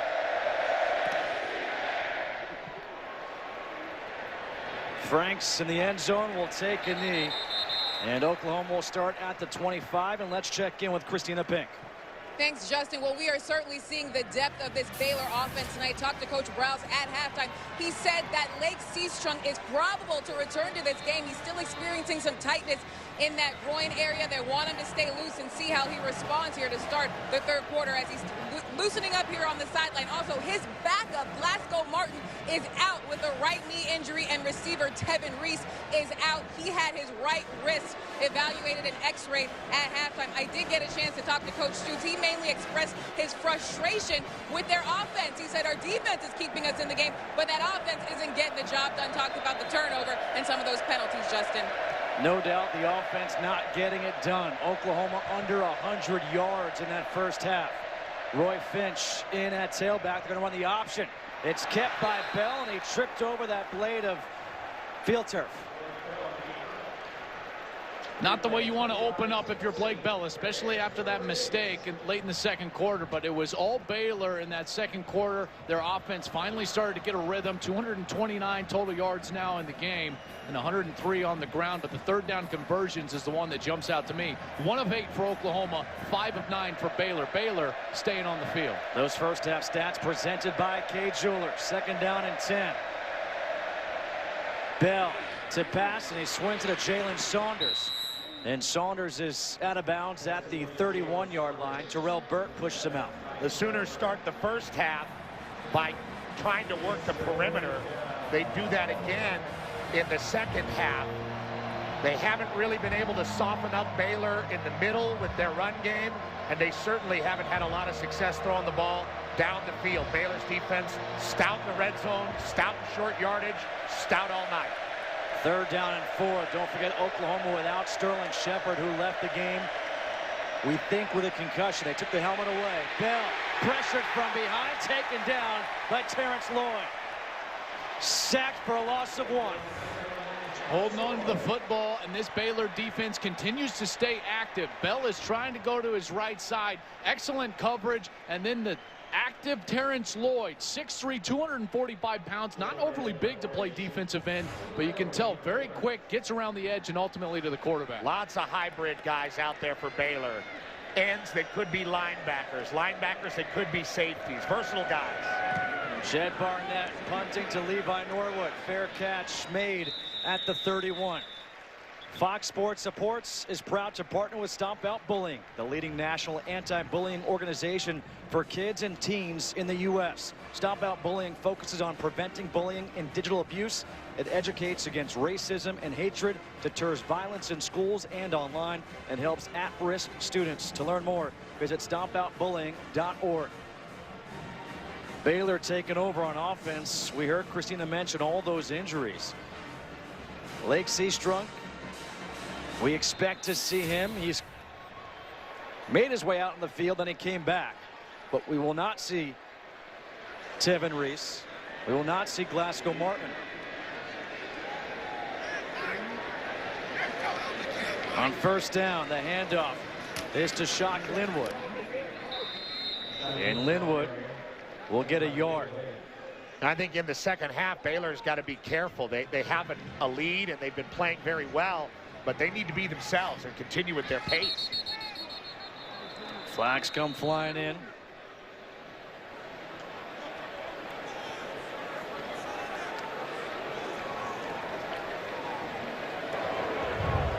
False start. Offense, number 77, was going down in his stance at the snap. 5-yard penalty, 1st down. It was Petty's ability to run the football, especially in the middle of the Oklahoma defense, that ultimately opened up that offense for Baylor in that second half of the second quarter. Let's see if they go back to that, especially with Linwood, the 3rd-string running back in the game, number 32. 2nd down and 14. And a whistle on the field, the far official.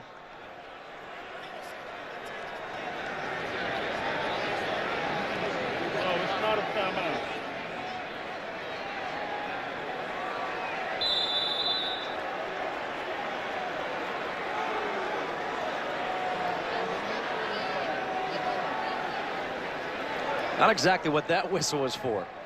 Bob Stoops was making the official on the far side actually step off the 5 yards. He said, that's not 5, so the official stepped it off right in front of him. He said, yes, it is. Let's go. 2nd and 14. Petty, pump fake, throws that short, incomplete, looking for Jay Lee. That's Zach Sanchez up there, redshirt freshman. Zach Sanchez picked on by Texas Tech in their last ball game, but he's played well tonight.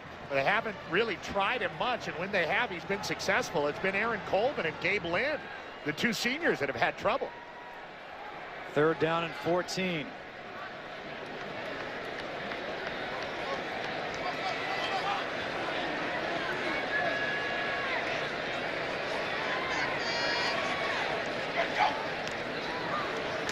Petty with time throws to Clay Fuller, and Fuller can't stay in bounds.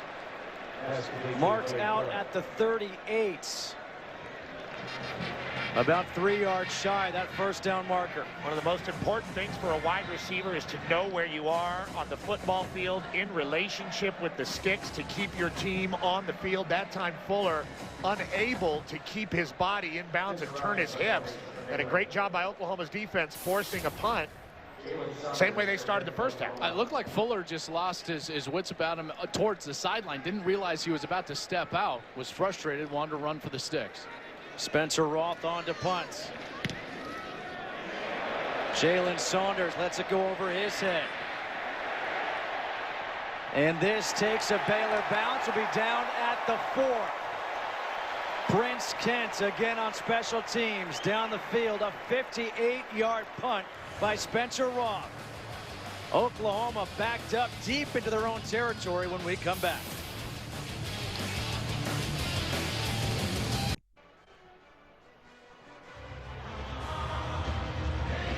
Here on the blackout night at Floyd Casey Stadium, the last year of Floyd Casey Stadium, Baylor leading 24-5 over number 10 Oklahoma. The first real test of the year for these Baylor Bears, and really the unit that's answered the test the most has been the defense for Baylor. So guys, what now offensively must this Oklahoma team do? Got to get the ball to the outside. Blake Bell has got to become your pocket presence as a passer. From his own end zone on 1st down, hands off to Williams, and Williams gets hit by Eddie Lackey, and he'll lose a yard. Lackey shows up as the extra guy in the box at the last second, and really there was nowhere for Williams to go. There's 9 guys in the run block. There's no possible way to block all of those Baylor defenders. Excellent defensive scheme from Phil Bennett. Really a poor play selection from Josh Heupel, the offensive coordinator for Oklahoma. He's got to throw the ball in this look. Look at all those black jerseys lined up in the run box. 2nd and 11. The handoff again to Williams, and Williams gets out to the 5. Bryce Hager there for the stop. Bryce Hager really muscling Williams down on that play. All Big 12 in 2012, leading the Big 12 in tackles. Again, this guy is Baylor's stud. We haven't talked about him too much tonight, but he's really been at the center of that defense. And look at what that defense has done tonight to this Oklahoma Sooners offense. Really a shock. I don't think anybody saw this coming. 3rd and 9.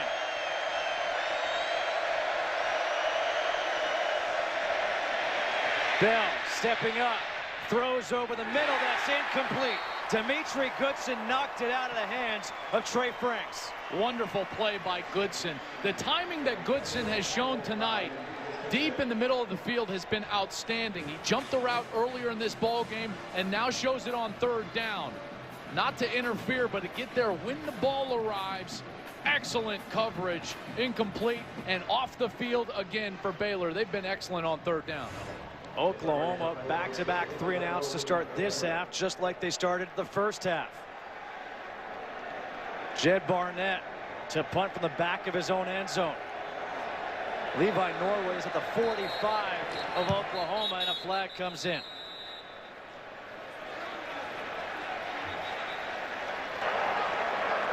Ball start. Offense, number 7. Player never got set. Half the distance to the goal. 4th down. They were trying to spread out, take the pump formation from a tight pump formation and spread everybody out, and they just never got set. Watch here.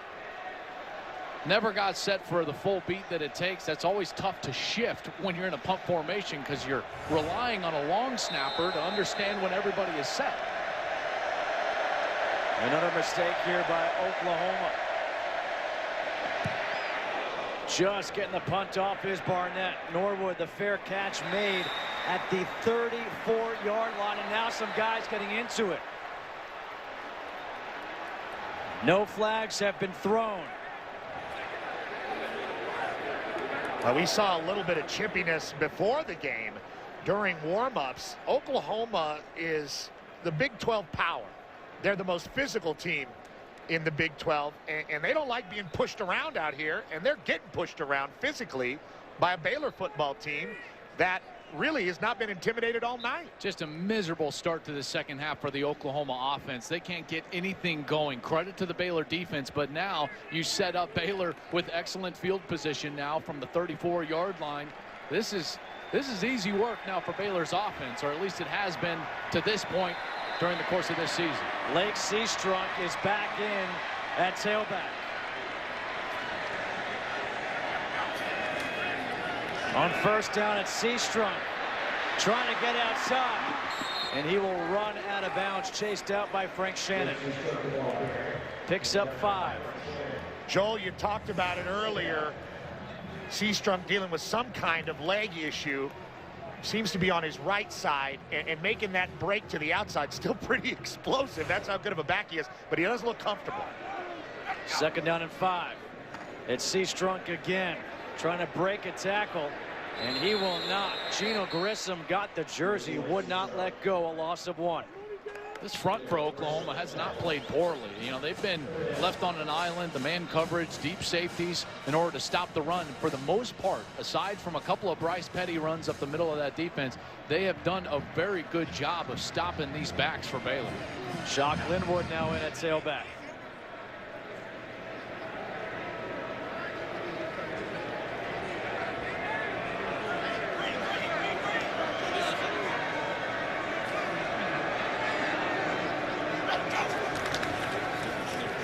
It's kept by Petty up the middle, and Petty is shy of the first down.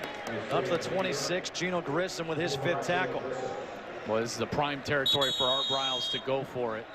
Baylor player down on the field, but he's thinking about it. I think he's going to ultimately take the time for this injury to decide whether he's going to go for this 4th down or kick the field goal. And I'll tell you what, Baylor has had a lot of issues with their big stars going down. Seastrunk, Tevin Reese. This is Cyril Richardson, the 4-year starter, the All-American left guard. Time for a game break. Let's go to the Fox update desk in Los Angeles with Greg Wolf for an update. Justin, thank you. Oregon having more problems with a Stanford team that ended their BCS title hopes last year. Stanford quarterback Kevin Hogan, 11-yard touchdown. It is 14-0 Stanford in the second quarter. It's the Ducks' largest deficit this season. Oregon just turned it over on the doorstep as well at the 2-yard line. Let's go back to Waco. Justin, Joel, and Petros. Stanford up 14-0 over Oregon. Wow. There's one team in the country that seems to know and recognize what Oregon wants to do offensively, even with their sensational quarterback in Stanford. Baylor leading 24-5 over Oklahoma here. As we look at the Pac-12 standings, that game, huge implications in the Pac-12. Stanford still has an outside shot to get back into that national title conversation. Ahead of Baylor right now at 5 in the BCS. Baylor sitting at 6 in the BCS. Terrific matchup there. Oregon obviously with their Heisman Trophy candidate Marcus Mariota, but this is a heck of a team in Baylor, and they're making a great statement here tonight. And I think it starts, guys, and I'm sure you would agree with me, with their defense, because that's what everyone was questioning coming into this game. We knew that Baylor could score offensively. I didn't realize that they could play this stout of defense, and they're going to keep their offense on the field, trusting that defense going forward on 4th down. And Kyle Fuller comes in at left guard for Baylor. 5 wide receivers in.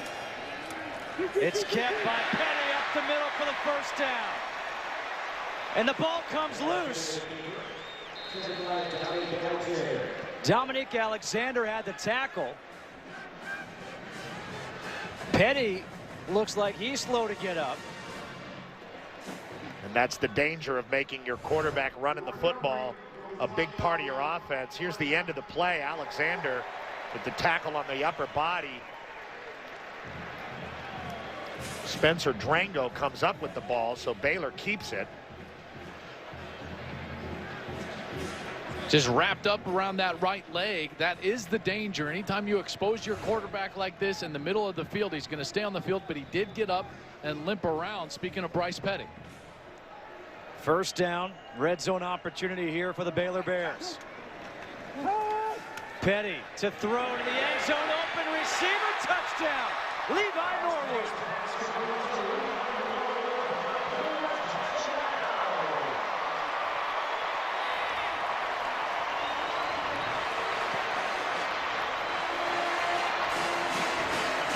Seems like the Sooners have just kind of forgot Levi Norwood was out there. Well, they just continue to pick on Aaron Colvin. Julian Wilson, nickelback, and Aaron Colvin are the two defenders out there. Another miscommunication leaves Norwood absolutely wide open for the touchdown. And the extra point is good by Aaron Jones. Bryce Petty, 2 touchdowns on the ground, now 2 through the air. And it's 31-5 Baylor.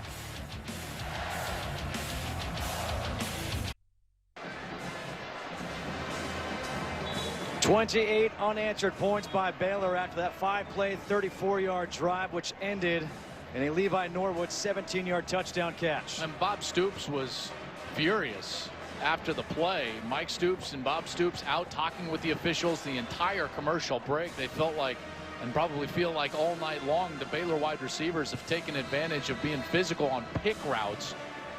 Antoine Goodley, number 5, may have gotten away with pretty solid high screen and roll, and this ain't basketball. You know, you don't see it called very much. I can't remember the last time I saw it called. Certainly not this year. I can't either. Aaron Jones to kick off. Trey Franks and Roy Finch back deep. A high short kick. Franks from the 10. And Franks will get it out to the 29-yard line. Let's go back to that touchdown, Justin. This is what they're so upset about. Antoine Goodley's on the outside. He's going to go and pick number 2. That's Julian Wilson, the nickelback. Just runs right into him. The only hard part for the official is that could be construed as a route. And this is the conversation that then took place. He's talking about these routes that Baylor continues to run. And remember, they're running them because Oklahoma has been in man coverage basically the entire night. You're sure he's not talking about the Big East basketball coverage, which starts tomorrow night? I'm sure. Yeah, I guarantee it.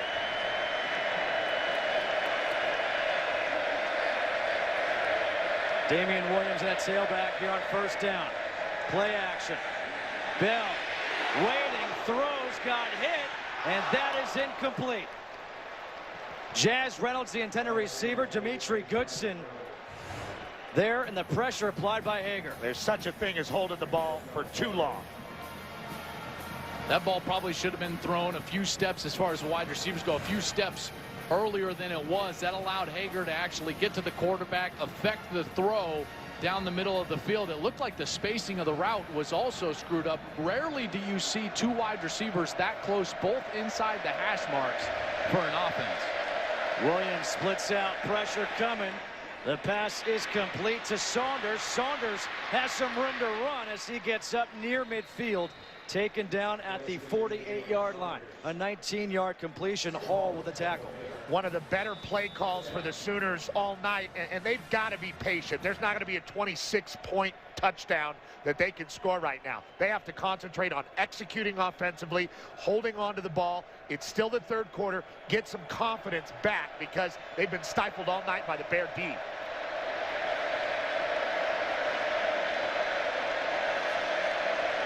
On first down, Bell hands off to Finch. Finch breaks a tackle. Finch still on his feet as he goes down at the 29. It looked like he might have stepped out of bounds, but the official said he stayed in and got 23 yards. Made a real hard dead leg cut.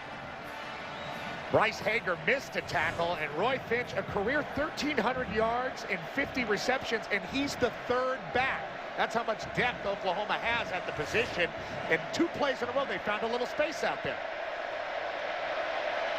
Finally moving the ball offensively. Finch in motion. They'll hand off to Williams. Williams, good tackle that time by Ahmad Dixon. Now, this is a great play design. Watch how they just handed the ball on Roy Finch to that end around. He's going to come in motion, but they're going to give it to the opposite running back and go the opposite direction. Everybody from Baylor, they're occupied, at least visually, by Roy Finch. They go back to the short side of the field. That's starting to get a rhythm offensively from a play calling standpoint if you're Josh Heupel. 2nd down and 4 after that run of 6 yards.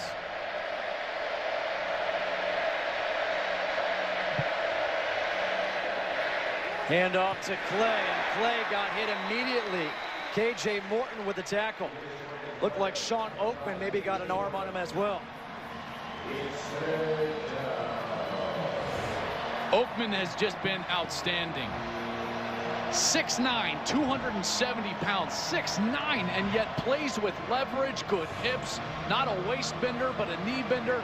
The guy is sensational on the line of scrimmage. A mammoth player and a really nice move inside that caused that. Remember how poor Oklahoma has been in short yardage tonight. 1 for 10 on 3rd downs. It's 3rd and 4. Bell rolling to his right, throws, open receiver, caught. LaColton Bester for the 1st down. Just the 2nd 3rd down conversion of the night for the Sooners. Good use of motion here from Oklahoma, and they're going to bring LaColton Bester all the way in motion and just continue his momentum into the flat. Very difficult to cover that if you're a linebacker trying to run with the motion. Hand off to Clay. Clay breaks a tackle. He's across the 10, up to the 9. K.J. Morton with a tackle. The Sooners are doing what we talked about. They're starting to try to execute offensively, not looking up at the scoreboard, putting their heads down and trying to get something going. And they've got it going here, but remember how much trouble they've had punching it in from the red zone. 2nd down and 2. Bell under center. Hand off to Clay, and Clay gets tackled by K.J. Morton. Remember, K.J. Morton was the player who they initially called targeting on and ejected him, but then they changed the call. He stayed in the game, and he's got 7 tackles on the night. Trevor Knight will come in now at quarterback. 3rd and 3 here for Oklahoma.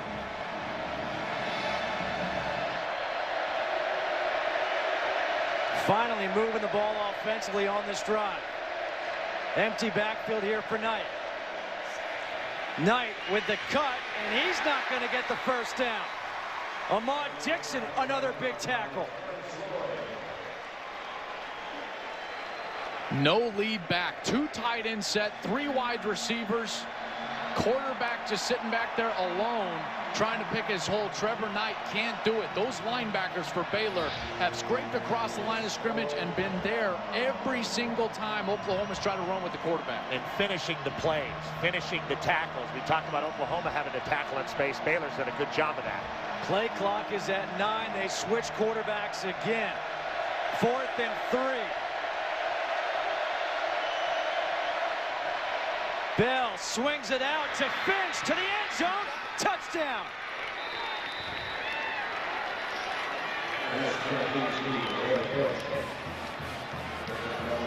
The 2nd receiving touchdown of the year for Finch, and that was a great play call.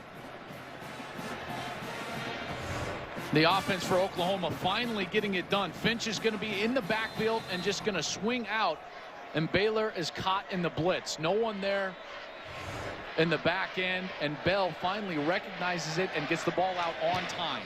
Michael Honeycutt's extra point is good, and Oklahoma finally into the paints. Just thought I'd keep that whole basketball theme going, right? 31-12, Baylor leading Oklahoma.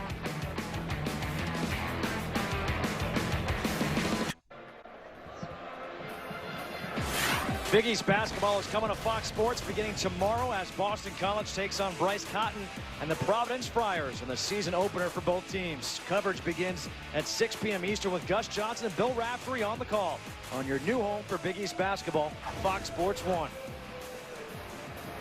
Well, Oklahoma finally scores a touchdown. 71 yards over 10 plays, 454. And it was a 4th down conversion, the touchdown pass from Bell to Roy Finch. Finch featured on the drive, also carrying the football. This is a guy that they told us they want to get the ball to, and they've finally done it now in the 3rd quarter. Levi Norwood from the 4. And Norwood will get up to the 24-yard line, a 20-yard return. 31-12, Baylor leading Oklahoma in this top 10 matchup here in the Big 12 in Waco, Texas.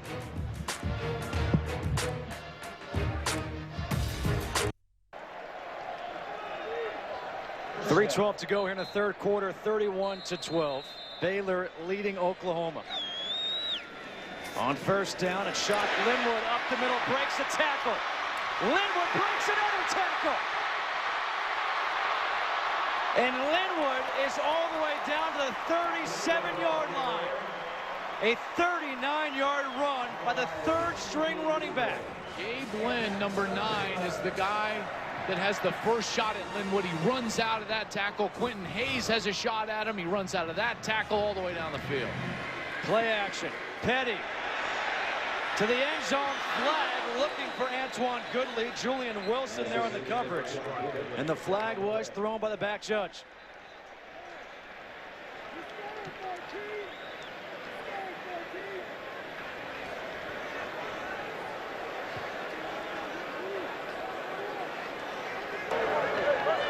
Holding. Defense number 2. 10-yard penalty from the previous spot. Automatic 1st down. Julian Wilson, number 2. He gets caught out of position, and that's why he has to reach out and grab Antoine Goodley. Goodley so fast, so explosive, over 20 yards per catch on the season. Hand off again to Linwood. Linwood down inside the 10. Quentin Hayes and Gabe Lynn combine for the tackle, but an 18-yard run. Just when Oklahoma is able to get something going, Baylor gashing. Linwood for another carry, picks up 2. Dominique Alexander with his 6th tackle. And to see these big plays in the Baylor run game and their dedication to it on this drive reminds you of how they won the Alamo Bowl against Washington, reminds you of how they won the Holiday Bowl against UCLA. Mostly just running the football, this time with a 3rd-string back this drive. They ran the ball against UCLA in the Holiday Bowl 67 times, and they've stayed committed to the run here tonight. Petty again to Norwood. A flag on the play. Norwood hung on for the touchdown. Let's see. Bob Stoops was after him about that offensive pass interference earlier. Pass interference. Offense number 5. 15-yard penalty from the previous spot. Replay 2nd down. They've tried that pick route every time they've got down inside that 20-yard line, and finally this conversation that Stoops had after the last touchdown now pays dividends for Oklahoma.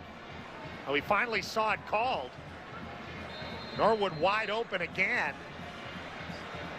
And that lobbying by Bob Stoops seems to have paid off. So now it's 2nd and goal from a 24. Handoff. Linwood again, and Linwood will get a yard.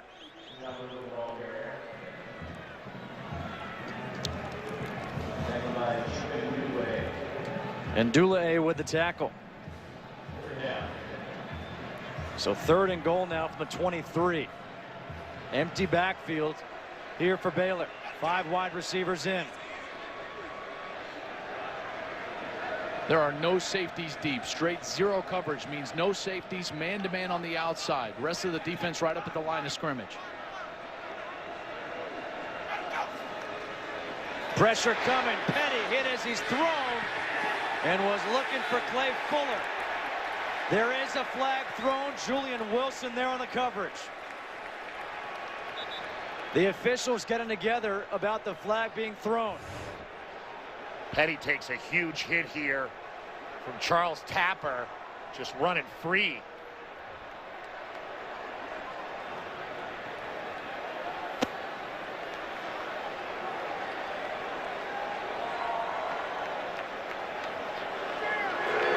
There is no foul on the play for pass interference. Joel, you were all over that. What'd you see? Well, the line judge on the near side immediately ran when he saw the flag come out from the field judge who was back behind him, behind the play. He saw the flag come out. He immediately ran towards him to have the conversation. When you see that type of movement from an official, Julian Wilson was the one the flag comes out. The field judge calls the penalties behind the play. That line judge ran immediately right up to him. Anytime you see that type of conviction out of an official, it's normally going to get picked up. Aaron Jones on now for a 40-yard field goal attempt. And this time, Jones drills it.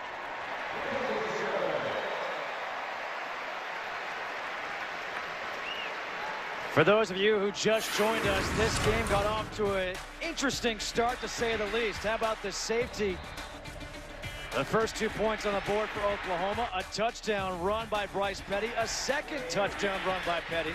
Then he's able to find Antoine Goodley in the end zone.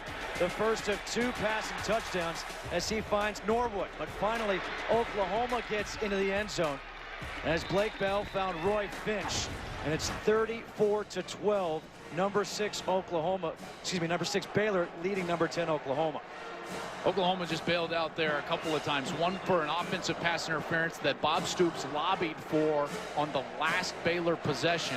And then the officials get together on what would have been a defensive pass interference, continuing the drive with an automatic first down for Baylor, and they wave the penalty off, forcing Baylor to kick a field goal. So the lobbying from Bob Stoops, I've never really seen it in football, but it's working for Bob Stoops tonight on the road. Usually you see it with an offensive lineman or a defensive lineman saying, this guy's got his hands in my face, or this guy is holding, and that's usually the lobbying you see that's successful. But from a coach to see it that openly and then to see it called, pretty amazing. And I'll tell you what, Petty has been hit hard twice in this third quarter, probably the hardest he's ever been hit in his career. 1:17 to go here in the third. 34-12. Baylor leading. Justin Kutcher alongside Joel Klatt, Petros Papadakis, and Christina Pink. Aaron Jones to kick off. Finch and Franks are back deep.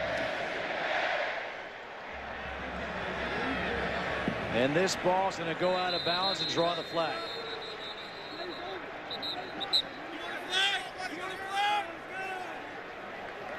You can hear the officials coming in. You want a flag? No, sir. Kick out of bounds. Ball be placed at the 35-yard line. First down. Oklahoma will take off. We'll take over at the 35, and we should also update you on a couple of injuries in this one for Baylor. Tevin Reese is out for the remainder of this game, as is Glasgow Martin. Lake Seastrunk, he has returned with a groin injury.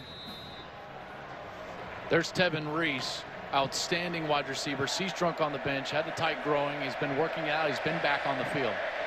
And for Oklahoma, Sterling Shepard left the game after taking a hard hit. Blake Bell, play action. Now he's taking a shot deep down the field, and that is incomplete, but here's the flag. Jalen Saunders, the intended receiver. Terrell Burt on the coverage. They don't like it. And now these officials are going to have a conference about it.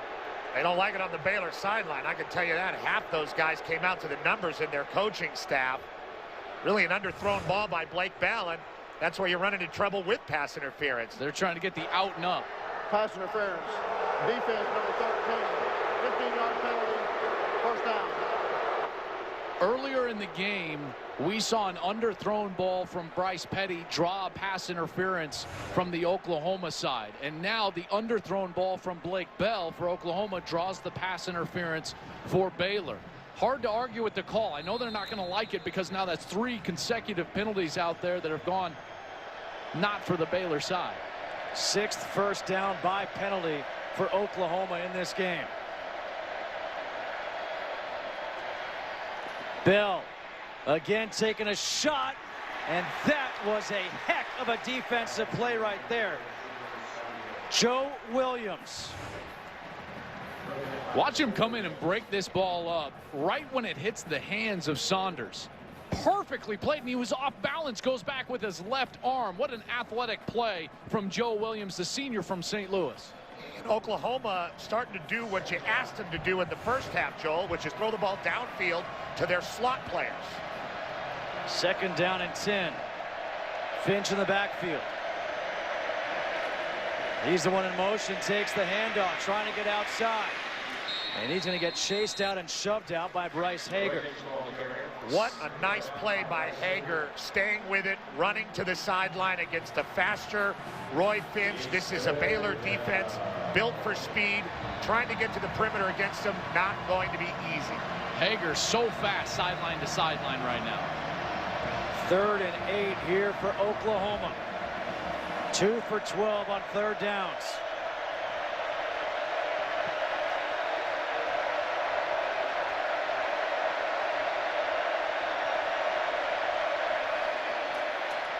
Bell. Pass is complete for the 1st down to Jazz Reynolds. And Reynolds gets tackled at the 29 by Joe Williams. They caught him in a blitz again. Baylor continues to be aggressive with Phil Bennett, the defensive coordinator. And now Blake Bell is starting to settle down and get that ball out of his hand. Gets rid of it quickly again to Reynolds. And Reynolds gets tackled by Sam Hall. The pace of Oklahoma, the play calling choices by Heupel really starting to work for Oklahoma, but is it too late? They got a tough hill to climb here as we approach the 4th quarter. That is the end of this 3rd quarter. Baylor 34, Oklahoma 12. Bob Stoops, Art Briles, the joys of coaching a big game. Fox College Football will continue after these messages. Big East basketball tips off as Providence takes on rival Boston College. Big East basketball tomorrow on Fox Sports 1 and Fox Sports 2. We go to the 4th quarter here in Waco as we take a look at our game summary. Baylor leading 34-12. Bryce Petty, 154 passing yards, 50 rushing yards. He's accounted for 4 touchdowns, 2 on the ground, 2 in the air. Damian Williams, play action. Bell, the pass is incomplete. Looking for Brandon Green, Ahmad Dixon there on the coverage. Just too much athleticism from Ahmad Dixon. Brandon Green is never going to create the separation that he needs from an athlete like Dixon, the senior from Waco. 40 tackles on the season, an interception to boot, all over that play action pass right from the get-go. A 3rd-year starter, a Thorpe Award candidate, and he's helping his cause for that beautiful trophy tonight. 3rd and 4. Bell design run. And Bell trying for the 2nd effort, didn't matter. Eddie Lackey, what a night for him with his 7th tackle. Oklahoma's just not been able to get the push that they thought they were going to get with their offensive line. It's another slow developing play. Williams leads through on the block, but just too slow developing with that athletic Bear defense. They swarm around Bell before he can get the 1st down, and of course, they're in 4-down territory. Have to go for it, trying 34-12, 4th and 3. They converted the last time on 4th down for a touchdown to Roy Finch. Finch splits out. Bell throws high, tipped, incomplete. Tipped by Sam Hall. And a turnover on downs. And the Baylor defense comes up huge again. The short out route from the inside receiver, and he just sits on it, the outside linebacker. Excellent job of recognition. Sam Hall understanding route concepts and spacing, and he sits and waits for the inside receiver, which he knows is going to fall right into his lap, and Blake Bell throws it right at him. Jalen Saunders, since Sterling Shepard went down, he's been really the only receiver that Blake Bell has targeted. So Baylor takes over on downs from their own 22. On 1st down, it's Linwood with a carry. And Linwood up to the 26. Frank Shannon with his 9th tackle. We started seeing the Baylor run game open up. in their last drive, and keeps going there with another nice first down carry. Baylor can do that. Oklahoma's going to have a really hard time clawing back. Shock Linwood is over 100 yards for the third time in the last 4 games. He had 106 in the last game against Kansas. On 2nd and 5, Petty throws, completes that pass to Antoine Goodley, and Goodley dragging defenders across the 40 up to the 41. Now, Joe, you don't often see Baylor receivers in a stop route. He does an excellent job of forcing the corner to turn his hips before stopping, which I love. Linwood able to hang on to that ball as Charles Tapper was trying to strip it from behind. He gets 4 yards on first down. And playing with pace, with the lead in the 4th quarter. This is the new age of college football. No longer are teams just going to sit there and take the air out of the ball. They're going to play their own game. Again, it's Linwood. Look at that move. And Linwood has the first down. And that just came down to a one-on-one matchup between Shock Linwood and the Mike backer for Oklahoma, Frank Shannon, who missed the tackle in the open field, and Linwood was able to get the first down. Play action. Petty to the sideline, and that pass is complete to Levi Norwood. I think it's very smart that Baylor is doing, like you said, Joel, playing with the pace that they're used to playing with, running their offense, not trying to be something different than their own identity. That's why they're moving the ball here. Handoff to Linwood. Spin move. Shock Linwood. Another nice run. What a move. Linwood right in the hole with the spin. Out of the arms of Frank Shannon again and Dominique Alexander. That was Dominique Alexander, the true freshman. And with this pace, a timeout has been taken. A player down on the field, that's Julian Wilson.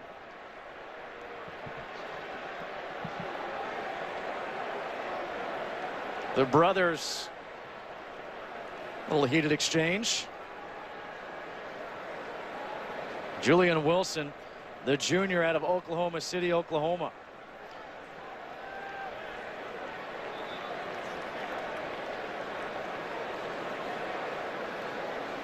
With Wilson on the ground, we'll step aside. Baylor marching down the field, leading 34-12.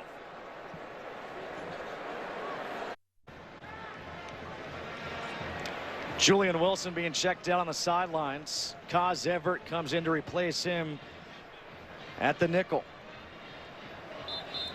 Baylor with a blistering pace this offensive drive, and they have the ability to do that, but throughout the game they've used different paces just to try to keep the Oklahoma defense on their heels. Sometimes it's not just about going fast, it's about the threat of being able to go fast and keeping people on the line of scrimmage, and that is Art Briles' offense, one of the most brilliant offensive minds in today's college football. Handoff to Shock Linwood again. How about the night that Shock Linwood is putting in?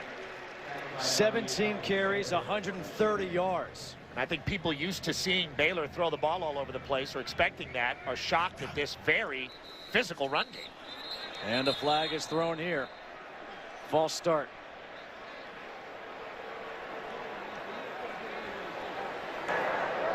False start. Offense number 1. Player never got set prior to the snap. 5-yard penalty, second down. I don't think they should be surprised about this rush offense. They've done it all year long. 300 yards per game. Linwood tonight 130, which is a career high. As a team, they rush for over 6 yards per carry on the season. That's 6th in the country. This team is committed to a ground attack, very similar to what Oregon does up in the Northwest. 211 rushing yards on the night for this Baylor team. Second down and 10. Linwood again up the middle. He gets up to the 24 and picks up 3. I've not been surprised that they're running the ball. I'm surprised at how physically they're running the ball. You got a third string back. Lake Seastrunk has just not been himself with the groin injury.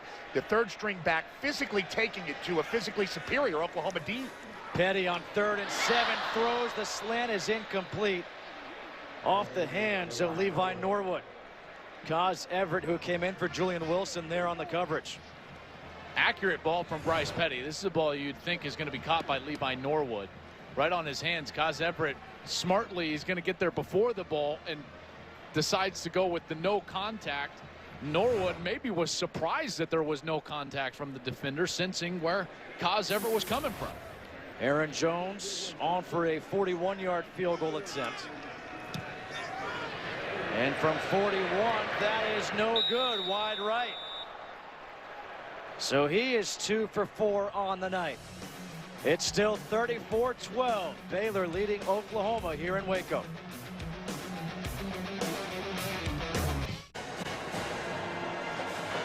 .10:41 to go here at Floyd Casey Stadium. 50,537 fans, the 4th largest in stadium history. And this is the last year of Floyd Casey Stadium. And after the missed field goal, Oklahoma with the ball. Bell with plenty of time. Now forced out of the pocket. Throws. The flag comes flying in. That pass intended for Jalen Saunders.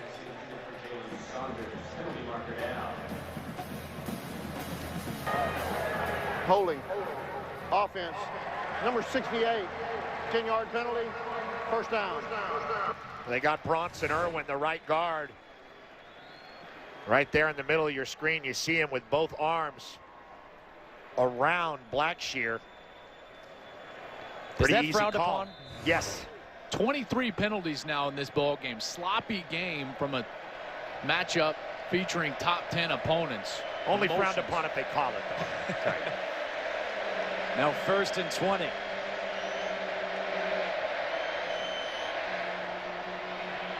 Bell throws high. That one nearly picked off in the hands of Ahmad Dixon.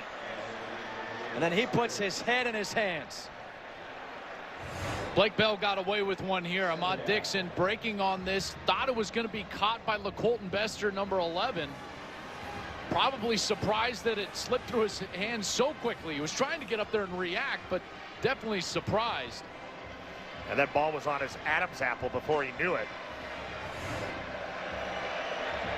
2nd and 20.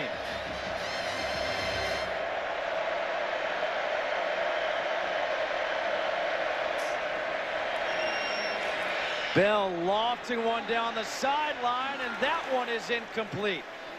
LaColton Bester, the intended receiver. Great coverage by Dimitri Goodson. Boy, Goodson has been terrific all night long, down the field in coverage, all over the wide receiver. Maybe gets away with a little arm bar, but they're letting it play right now, forcing LaColton Bester all the way to the sideline, creating the extra defender, which is the sideline. What's most impressive about Goodson? Transferred from Gonzaga, where he was a basketball player. 3rd and 20. 3 for 14 on the night. Bell. Incomplete. Deron Neal, the intended receiver. Blake Bell really trying to be a downfield passer now. They need him to be to come back in this game, and Oklahoma needed that drive desperately, starting out with the holding penalty, and it just went down from there. Yeah, a huge stop from Baylor's defense. It's a 3-possession game. Now you're approaching the 10-minute mark in the 4th quarter, and now Baylor can smell it. Maybe the biggest win in their program's history. 10 minutes and 16 seconds away here at home. Jed Barnett to punt from the goal line. Levi Norwood, a chance to return from the 48. And Norwood not going to go anywhere. He is tackled at the 48. 10:04 to go. The Baylor defense stepping up. They've stepped up all game long. And Oklahoma has had no answer for them. 34-12 on top of the Sooners.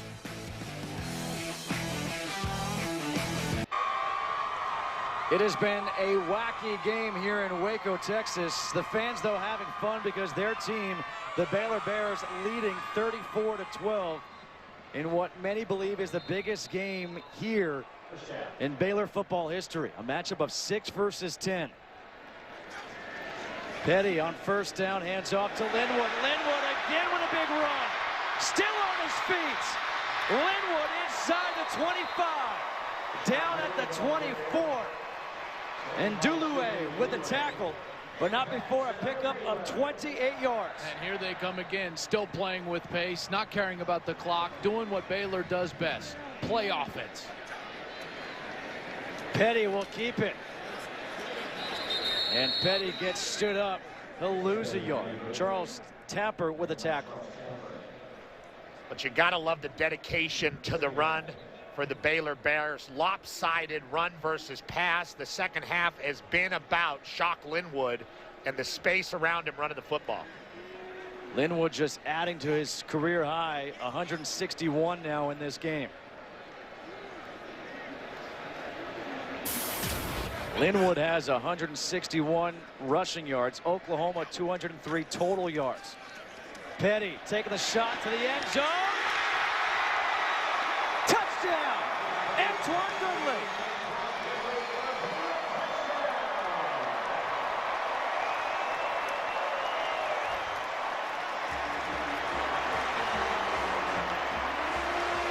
A 25-yard touchdown pass from Petty to Goodley.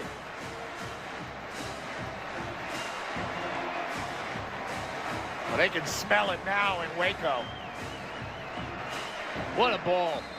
Goodley just so impressive. He can go upstairs and get it. He can beat you with his legs. Petty with an accurate ball down the sidelines. Jones with the extra point, the second touchdown of the night for Antoine Goodley.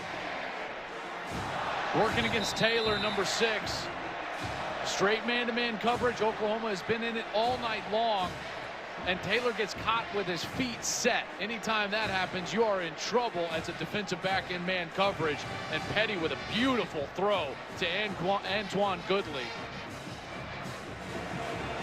And Petty knows it. Oklahoma knows it. They're in trouble now. And Baylor looking to put themselves square in that national title hunt. Bryce Petty, excellent performance tonight. The try is good.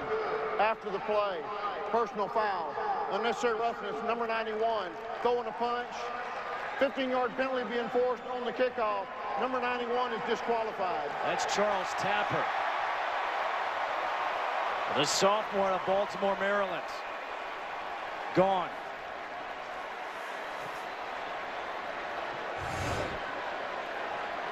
Tapper's played a pretty good game tonight. A few TFLs. And that's going to get you thrown out of the game.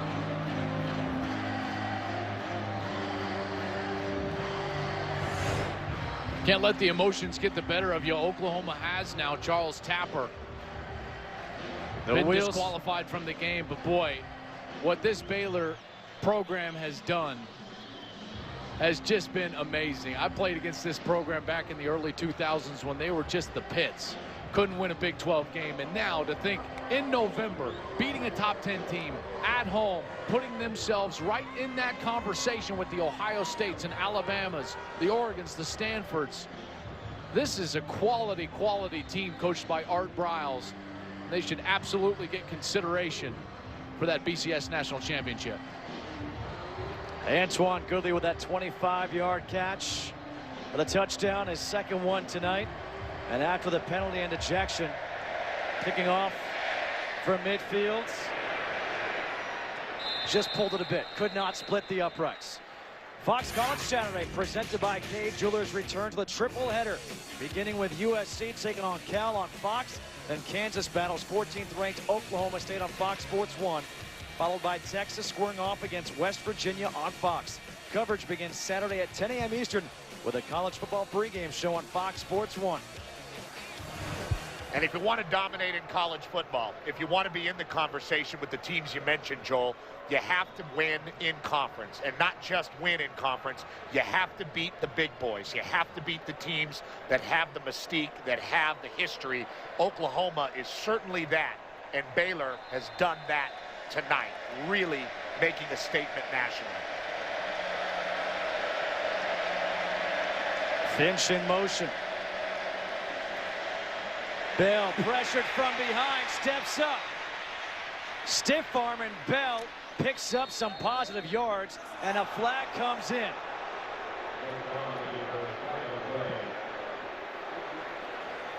Looking like a late hit against Baylor.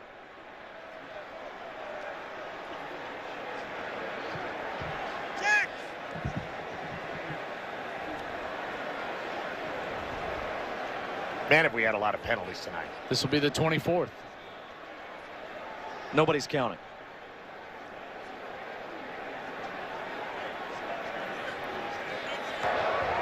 There is no foul on the play.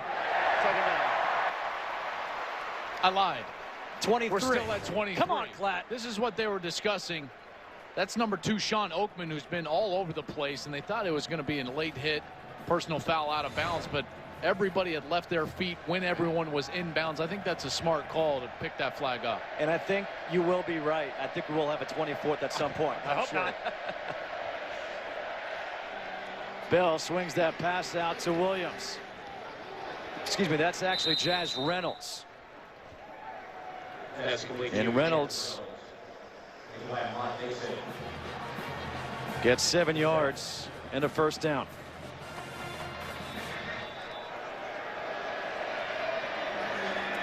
That pass is incomplete again, looking for Reynolds. And again, I'm going to go back to Trey Miller not being available for this Oklahoma team, out for the year with the ACL. Well, that certainly didn't help him. Yeah. It just feels like Blake Bell never was comfortable in this game. He never got a rhythm going throwing the football, and more importantly, Oklahoma, you could tell that their game plan coming in was going to try to feature the run in between the tackles, try to out-physical a Baylor team that they thought was a finesse team, and Baylor wasn't having it. Their defense was outstanding versus the run. Play action on 2nd and 10. Another flag comes out. The pass, that is picked off. Dimitri Goodson back the other way. Goodson gets a block. And he's taken down at the 40 by Roy Finch. 41-yard return, second interception of the game thrown by Bell. 79. That penalty's been denied. Result of the play, interception, first down. And Finch is down on the ground for Oklahoma. Goodson continues his quality play. He's been all over the place tonight. One of the reasons why Blake Bell has not been able to establish any rhythm throwing the ball down the field, and he just high points that ball and goes up and over Deron Neal for the interception. This team is for real. They can play some defense. Their offense can score with anybody in the country. This is one of the best college football teams I've seen all year long.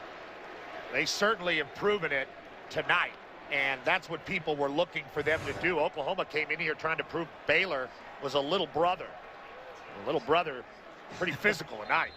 Oklahoma only has 215 yards of total offense. On first down, a shocker, they hand off to Linwood up the middle. And Linwood gets to the 35. You know, you talk about what this means.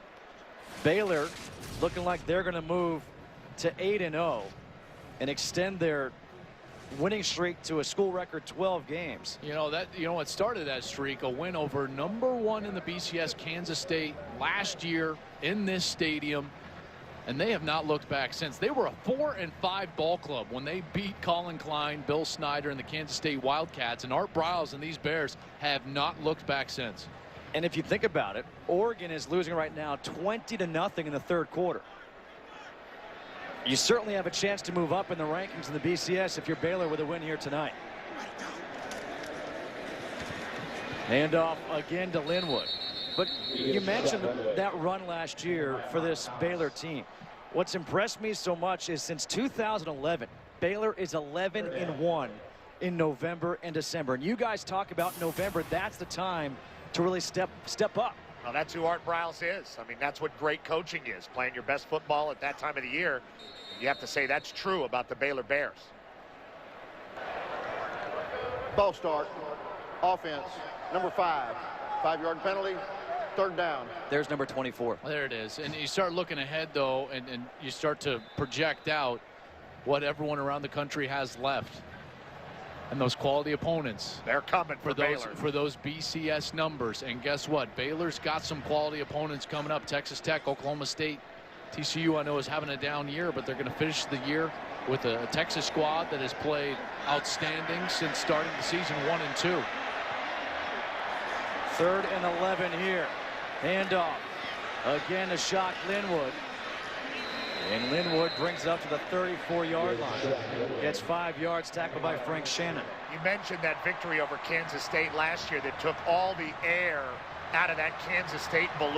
I mean, everything, the Heisman, the championship hopes. That's what Oklahoma was hoping to do tonight. Baylor saying, no way. You know, Baylor's had big wins before. 2 years ago, Oklahoma came in here as the 5th-ranked team in the country, and they beat them. Going for it here on 4th and 5. They're asking the crowd to quiet down. The crowd's doing the wave, though. You can't quiet down the wave. Petty to throw on 4th and 5. Pressured, and he's going to get taken down by Ndulue. Sacked for a loss of 3, a turnover on downs with 5:47 to go. Number 6 Baylor looking to move to 8-0 for the first time in school history and continue to climb in the BCS rankings, leading 41-12.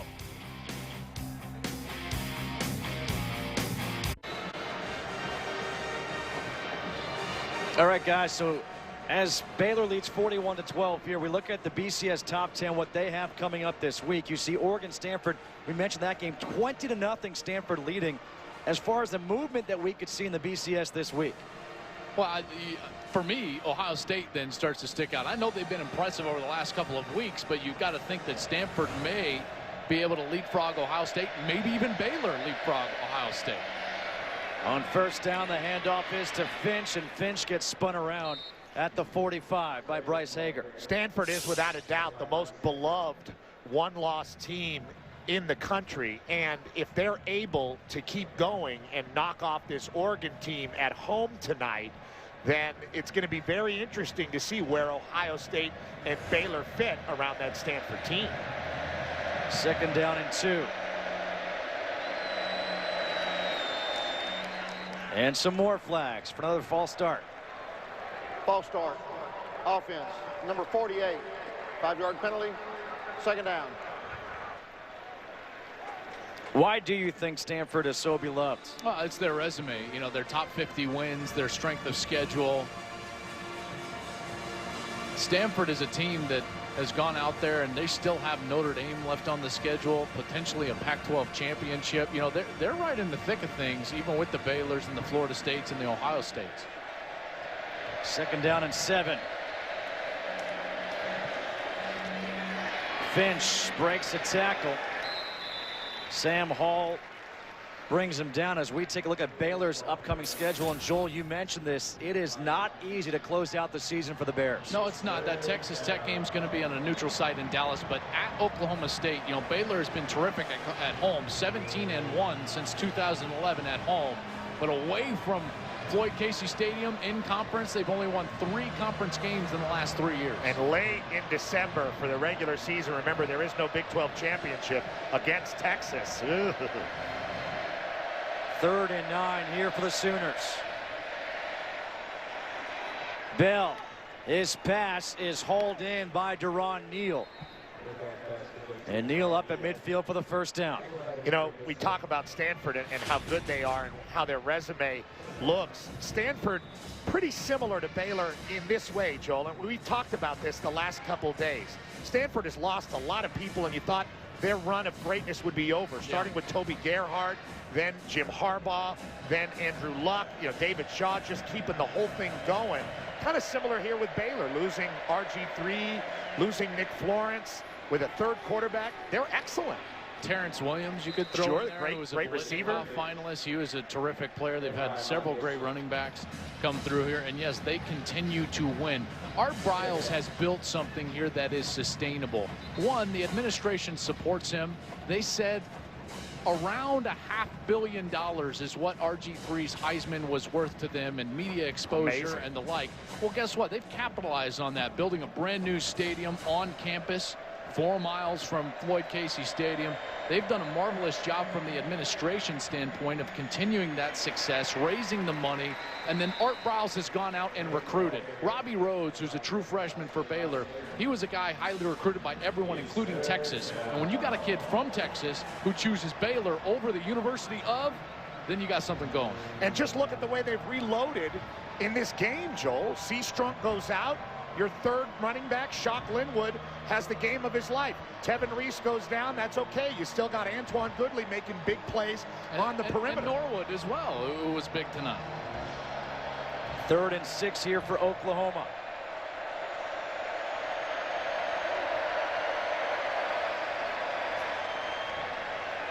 Bell stepping up, throws, and that is incomplete. Jazz Reynolds could not hang on to it. Joe Williams there defending him. And I go back to Art Briles. What a wonderful story Art Briles is look at the defensive backs coming through again for Baylor. But Art Briles, what a great story. He grew up in rural Texas, small town near Abilene, was a track star, a football player in high school, played for his dad, then went to the University of Houston, was a player there, and just suffered an unspeakable tragedy. He was about to play in a game against SMU at the Cotton Bowl. His parents never arrived. Both of his parents were killed in a car crash going to watch him play, and he overcame, had to transfer, became a high school football coach just like his dad was, got to the college ranks, and now has the University of Baylor in the national title conversation. What a remarkable story and job by that man, Art Briles. He really is a statewide hero in the football world of Texas because of that high school coaching background. All these high school coaches throughout the state of Texas look upon him as a great example of how to do things correctly. And there's no doubt he's a very impressive man and football coach. You expect the Oklahomas of the world to reload. You don't expect Baylor to reload in a way that they have. The Right Stuff Player of the Game presented by Academy Sports and Outdoors. It is that 3rd string running back, Shock Linwood. All he did is go out and average over 7 yards a carry. 171 on the night, and physically took it to Oklahoma. Put this team on his back in the second half. He was the difference when they had injuries to their great players like Blake Seastrunk and Tevin Reese. It was Shock Linwood who picked up the torch and ran with it for Baylor. What a terrific night for him tonight. It's Linwood breaking some tackles again. Quentin Hayes brings him down, but Shock Linwood, as they were backed up in their own 1, able to bring it out to the 12-yard line.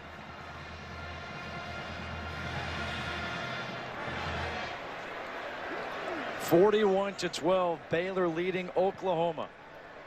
Everyone talks about this being the first real test that Baylor faced this year because they played Wofford, Buffalo, Louisiana Monroe, West Virginia, K-State, Iowa State, Kansas. Well, in this first test, they answered it with flying colors as they will now take a knee. They've won big games before. RG3 beat Oklahoma on his way to the Heisman. They beat Kansas State last year, but it was always as the underdog. And now as the favorite, putting themselves on the pedestal, Baylor at home gets it done against Big 12 powerhouse Oklahoma. What a night. In a game that essentially eliminates Oklahoma in the Big 12.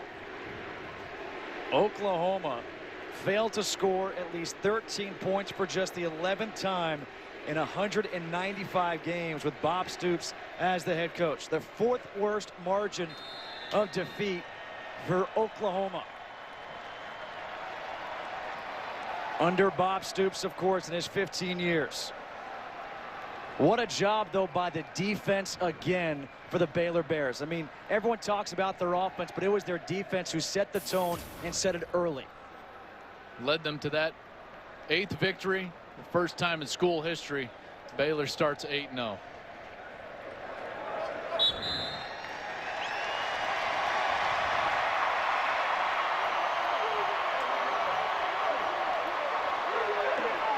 Art Briles will get to shake the hands of Bob Stoops.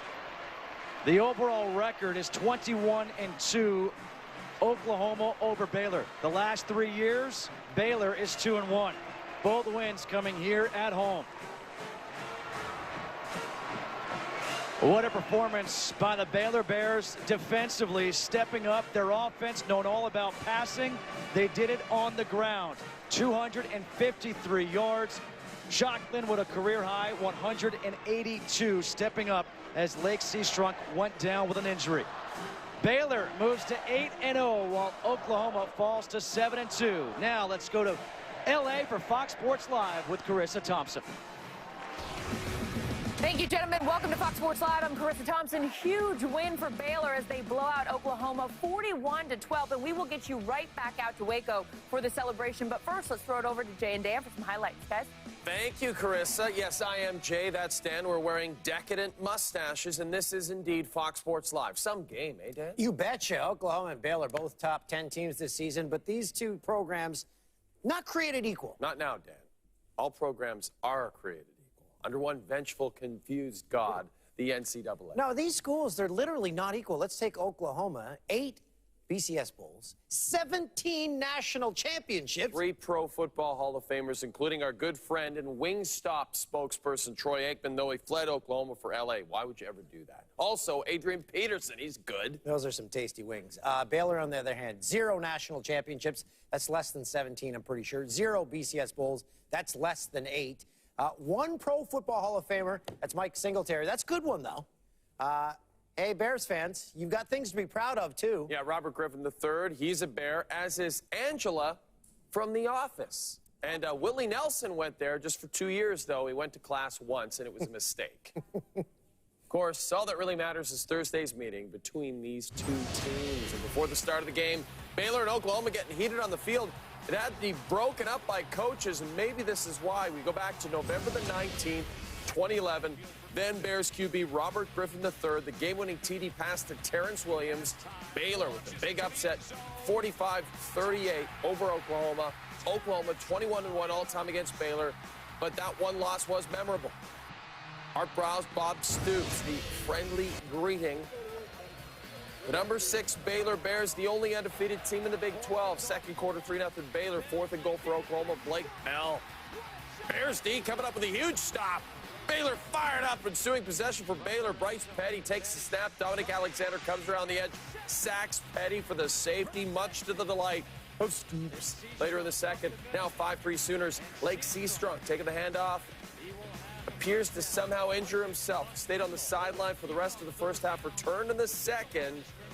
Still in the second. Baylor threatening.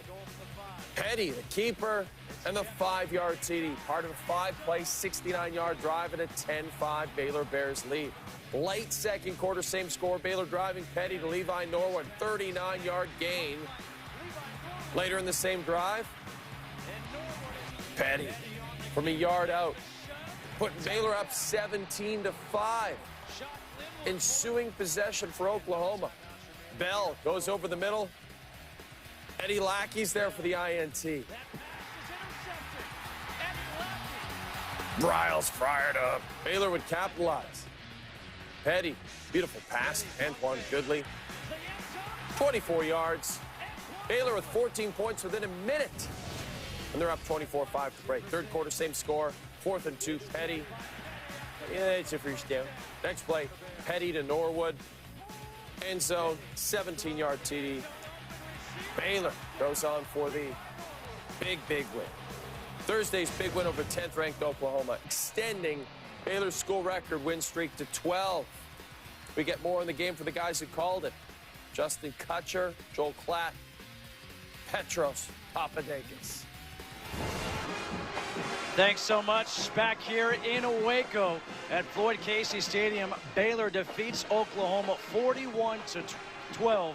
They move to 8-0 for the first time in school history. Justin Kutcher alongside Petros Papadakis and Joel Klatt. And guys, we came into this game, I think everybody thought we're going to see a high-scoring offensive juggernaut in Baylor, but it was their defense that came out and set the tone early. Well, and that's what everyone was talking about during the course of the week is, were they going to live up to their numbers? Because if you looked at their numbers, they were the #1 scoring defense in the conference, the #2 total defense in the conference, and everyone's saying, listen, they haven't played anybody yet. Well, guess guess what? Now they've played the University of Oklahoma, and they were brilliant on defense, and especially in the back half of that second quarter, getting that huge interception from Eddie Lackey to turn it into a score. You know, they really proved it to me tonight, and I came in as one of those non-believers, but I've been converted. Baylor comes in with a real chip on their shoulder, playing defense physically with a bunch of hybrid players moving around that Oklahoma offense, frustrating Blake Bell all night, and then offensively not taking the huge shots down the field that we're used to seeing,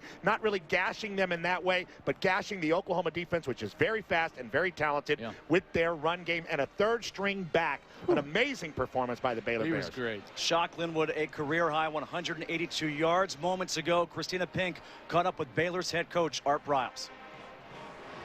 Coach, this was supposed to be a heavyweight bout, but your team came out and dominated. What statement did they make tonight? You know, we don't feel like we dominated at all, quite honestly. You know, I thought we played really good defense, made some plays offensively at the end of the second quarter to help us kind of separate. Sputtered a little bit in the second half, but, you know, really one of the main keys to the victory is our crowd tonight. Unbelievable crowd. Everybody jumped on board with the blackout, and I think we made a statement to the nation about Baylor's, you know, we're a good football program. Coach, the crowd certainly playing a factor, and your third-string running back coming in, Shock Linwood. How impressed were you with what he was able to do tonight? You know, he's done well all year. You know, Glasgow went down and Lake went down, and, you know, Tevin broke his wrist. So, you know, we had a couple of things to our offensive firepower, but Shock jumped in there, did a great job. I thought Bryce played extremely well, and the offensive line was unbelievable. Coach, looking ahead, how can this win propel you guys for the rest of this season? You know, it's just another win. You know, we just got to move on. You know, we're to 8 now. We just got to, you know, load up and get ready to go play Texas Tech here in about 10 days. Well, congrats on 8-0, Coach. Thank you very much. Appreciate it. All right, guys, so as you just heard, they have to go play Texas Tech in 8 days. We talked about their upcoming schedule.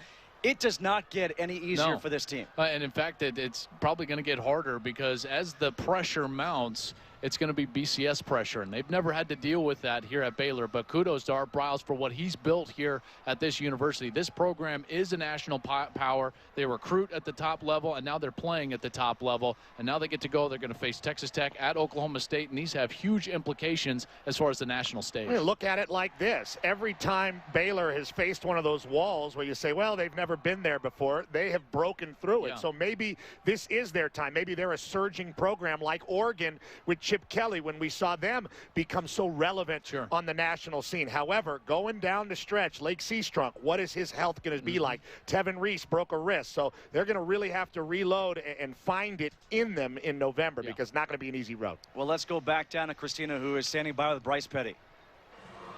Bryce, congrats on a big win tonight. You guys were limited by injuries, but the offense didn't miss a beat. How were you guys able to get it done? Well, we just got a lot of guys around us, man, that are committed. You know, I couldn't be happier right now. I'm so proud of these guys, and, you know, I'm so blessed and humbled to be a part of such a special team. You know, it wasn't the cleanest win we've had all year, but it was a win nonetheless, and man, again, I couldn't be happier. This is the toughest test you guys have faced all season long, a 41-12 win against a tough Oklahoma team. What statement did your team make with this win? Well, you know, I don't know a whole lot about statements. You know, I think what we try to do is just come out and win. You know, Coach Briles says it best, you're in a proven business. And so tonight, you know, it was just our job to come out here and win, and then I'll let you guys decide what statement we had. Well, congrats on 8-0, Bryce. Thank you very much. Thank you. All right, so we'll say it. It was a big statement, I think, for this Baylor team over Oklahoma. What was so impressive to me, not the passing game, the running game. Well, the run game was very impressive. For me, it's what Art Briles always talks about.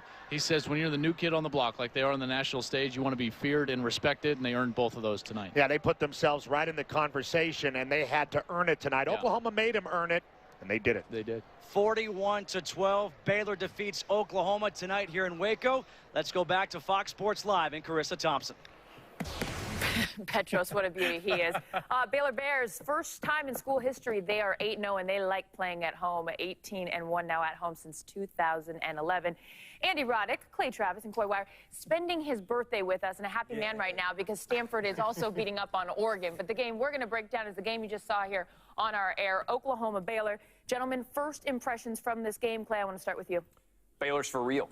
Everybody has been saying for a long time, yeah, they're 7-0, but who have they played? Yeah, they're running up big totals. They're not paying attention to the defense. They're just looking at the offense. Oklahoma, legitimate big-time team coming into Waco tonight, and the question was, could Baylor guys prove that they were for real? I think they answered the question not just on the offensive side of the ball, but more importantly, perhaps, defensively. Especially on the defense. And what I take from this game is a changing of the guard in the state of Texas. It was always the Texas Longhorns. Last year, Johnny Manziel and Texas A&M comes along, and like you said, Clay, we were wondering, is Baylor for real? We hadn't seen them play a quality opponent. Well, big-time players make big-time plays in big-time games. They did that tonight. They made a huge statement for that program and for the Big 12 as a whole. Yeah, I was one of the guys questioning how much credit you could give a team that hasn't played anybody.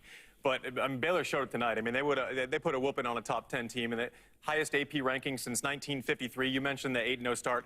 They're on a roll, and I have a lot more faith in Baylor than I did 6 hours ago. So what was the turning point in this game for you, Clay? It was the interception to me at the end of the first half. You go look at this play. It's 17-5, and people are thinking, it's been an ugly game. Early on, Oklahoma was hanging on. And then late in the half, under a minute to play, Oklahoma gets a little bit greedy, drops back to pass. Blake Bell here. Linebacker reads that throw, steps in front, and from there, it was Katie barred the door because Baylor came down and scored to go up 24-5 at the end of the half, and it was completely and totally over. Coy, you see that too? I mean, got aggressive. Absolutely, and that's one of my guys right there, Mr. Lackey. He led the Big 12 in tackles last year. These guys were playing lights out. You got to give credit to their defensive coordinator. Have those guys ready to play. What was the turning point for you? For me, it was a defensive play as well.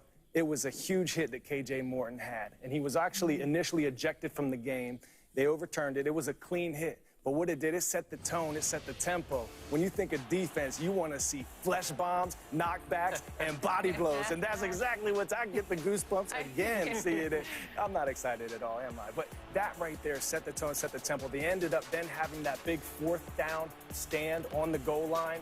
That was what said Baylor is here, they're here for real, and we came to play. I mean, there's no question that Baylor puts up points. They're #1 in the country, but their offense got off to a little bit of a slow start for them, at least. So, Coy, what changed? Well, I think first what happened was Oklahoma had a great plan. They were getting very aggressive on the line of scrimmage with the wide receivers for Baylor, who are potent. Now, if you watch this, you see that jam right there. It disrupts the timing of this play just enough for Bryce Petty to have to hold that ball, and here comes the sack. Great job, great plan. It was working early on. But what did Art Biles do? He said, I'm going to start creating a little bit of a pick route here. That's a good, clean pick route, but what it did was it created that space, just enough space for those dynamic receivers to get an edge, and then from there, that's when the cookie started to crumble, Clay. Before you know it, they were hitting those big passes. Bryce Petty, what do you like about him? Love the toughness. He made a lot of plays with his legs tonight. I mean, early on, it seemed like they needed him to convert a lot of 3rd downs to get the yardage, really tough yards there. Yeah. But also, he has the ability to make every throw, and he seems to just get tougher as the game goes along, Coy. I mean, this guy... I'm going to interrupt you just for 1 second because he's at the podium, so let's hear what the winning quarterback has to say. Yeah, man, it was ugly. It was an ugly game, really. So to come out with a W with an ugly game, and I know the score is a little bit lopsided, but we didn't play as clean as we wanted to, myself included. So I think that, again, like you're talking about, the start of the game, to come from the start of the game and then end it how we did was big, and so what's so great about this offense and what makes this team so special is it's always the next drive. If something goes wrong, it's always the next drive. And there's such a positive, air or aroma about, everybody. We just don't get down on ourselves. And, I think that shows a lot about the maturity of the team. So what would you call an offense that scored its second fewest points this year? Still got 41. Yeah. We're just talented, man. We're committed. I think that's really all you can say about it. It is a very special team. Offense, defense played outstanding tonight. One of the best games I think I've ever seen them play. My hat's off to them because they keep us in it. Again, I was talking about it last week with momentum. Momentum's huge in this game. And, anytime that we can get a stop, on defense and then swing it back over to us, it helps us out a lot. Bryce, can you talk about the way that Shock stepped up with the top 2 guys? I love Shock. Easily I mean, he could be starting anywhere in the Big 12. You know, he's just behind two phenomenal running backs in Lake and Glass. So, you know, what's so great about him is he's just so positive. You know, that's why he's just contagious, you know. So he goes into work every day with a smile on his face and wants to get better. So it was of no surprise, no lack of trust or anything. I mean, I knew he could do it. So very happy for him. He deserves it. In the second quarter, Tevin's out, and you're looking for Levi on a couple of slants for some big plays that got things going. How big was that? And again, like you're saying, there's another guy that people forget about. Yeah. You know, I hate that for Tevin. That kind of hit me a little hard just because, I mean, it's his senior year. You know, we wanted big things. I know he did. I did for him. And so that hurts. I don't exactly know the extent of the injury. But, you know, anytime you miss a senior leader like that, it hurts. But, yeah, I mean, Levi did a great job of stepping up. And that's what you got to do. You're going to have to kind of roll on some wins, you know, to fight through some things. And I thought we definitely had the adversity there. And again, you know, our guys just did a great job of staying positive and always the next play. First, biggest test of the season so far. How do you think you guys performed considering, you know, the top 10 implications in the Big 12? Yeah, I mean, there were a couple of distractions for us, you know, going into the game. You know, there was a lot of hype. You know, our fans were wonderful tonight. You know, we owe a lot to them, and so they were loud. And but again, I mean, you know, going into this game, it was kind of our first time to have a true test as far as the whole hype of the situation. You know, I don't think we've had as big a game like that. I know OU 2 years ago came in, and that was a big game for us. But as far as us being, you know, top 10 and then being top 10, it was a big game. So I was really proud of the guys for handling it well. Again, I mean, it wasn't the cleanest game we've played. So, you know, to come out with a win, even though it was ugly, was good for us. The first touchdown pass to Antoine. A win is a win, as they say. A win is a win. Bryce Petty, doing something that even RG3 couldn't do for the Baylor Bears. He has his team 8-0. He has 29 total touchdowns on the year. What do you like most about him, Coy? About Bryce Petty, his confidence in the big lights. He didn't get that deer in headlights look. You know, he has a great supporting cast around him, and when they got open, he found them. But as you're seeing, Clay mentioned before, we saw him run tonight. He hadn't had to do that all year, but when the coach called his number and said, hey, they're taking away Leak Seastrunk, they're taking away Shock, we need you to run the rock, he did it, and he delivered. Guys, if we're assuming that Mariota is out of the Heisman race, if Oregon loses, Jameis Winston's the obvious next guy. Is Bryce Petty right on his heels? I think you have to consider that because this is the first real test for Baylor, right? But they also still play 3 top 20 opponents, guys, down the stretch now. They got Texas Tech, they got Oklahoma State, they got Texas on that December 7th date. He could kind of start to inch his way in there if Baylor keeps winning and somebody else isn't running away with it. I think it's a 2-horse race right now between Petty, Winston. Now, let me throw A.J. McCarron in there, too. Oh, don't forget Johnny Manziel. Johnny is still there. Yeah, it's still too early. But like you said, he's going to have great opportunity, big stage to perform. He has a dynamic supporting cast. Look out for Bryce Petty. A busy night in college football with 4 top 10 teams, but also there was an NFL game going on. If you got a chance to tune in on that. If you didn't, lucky for you, we have some highlights of that game. Gentlemen? Yes, Carissa. The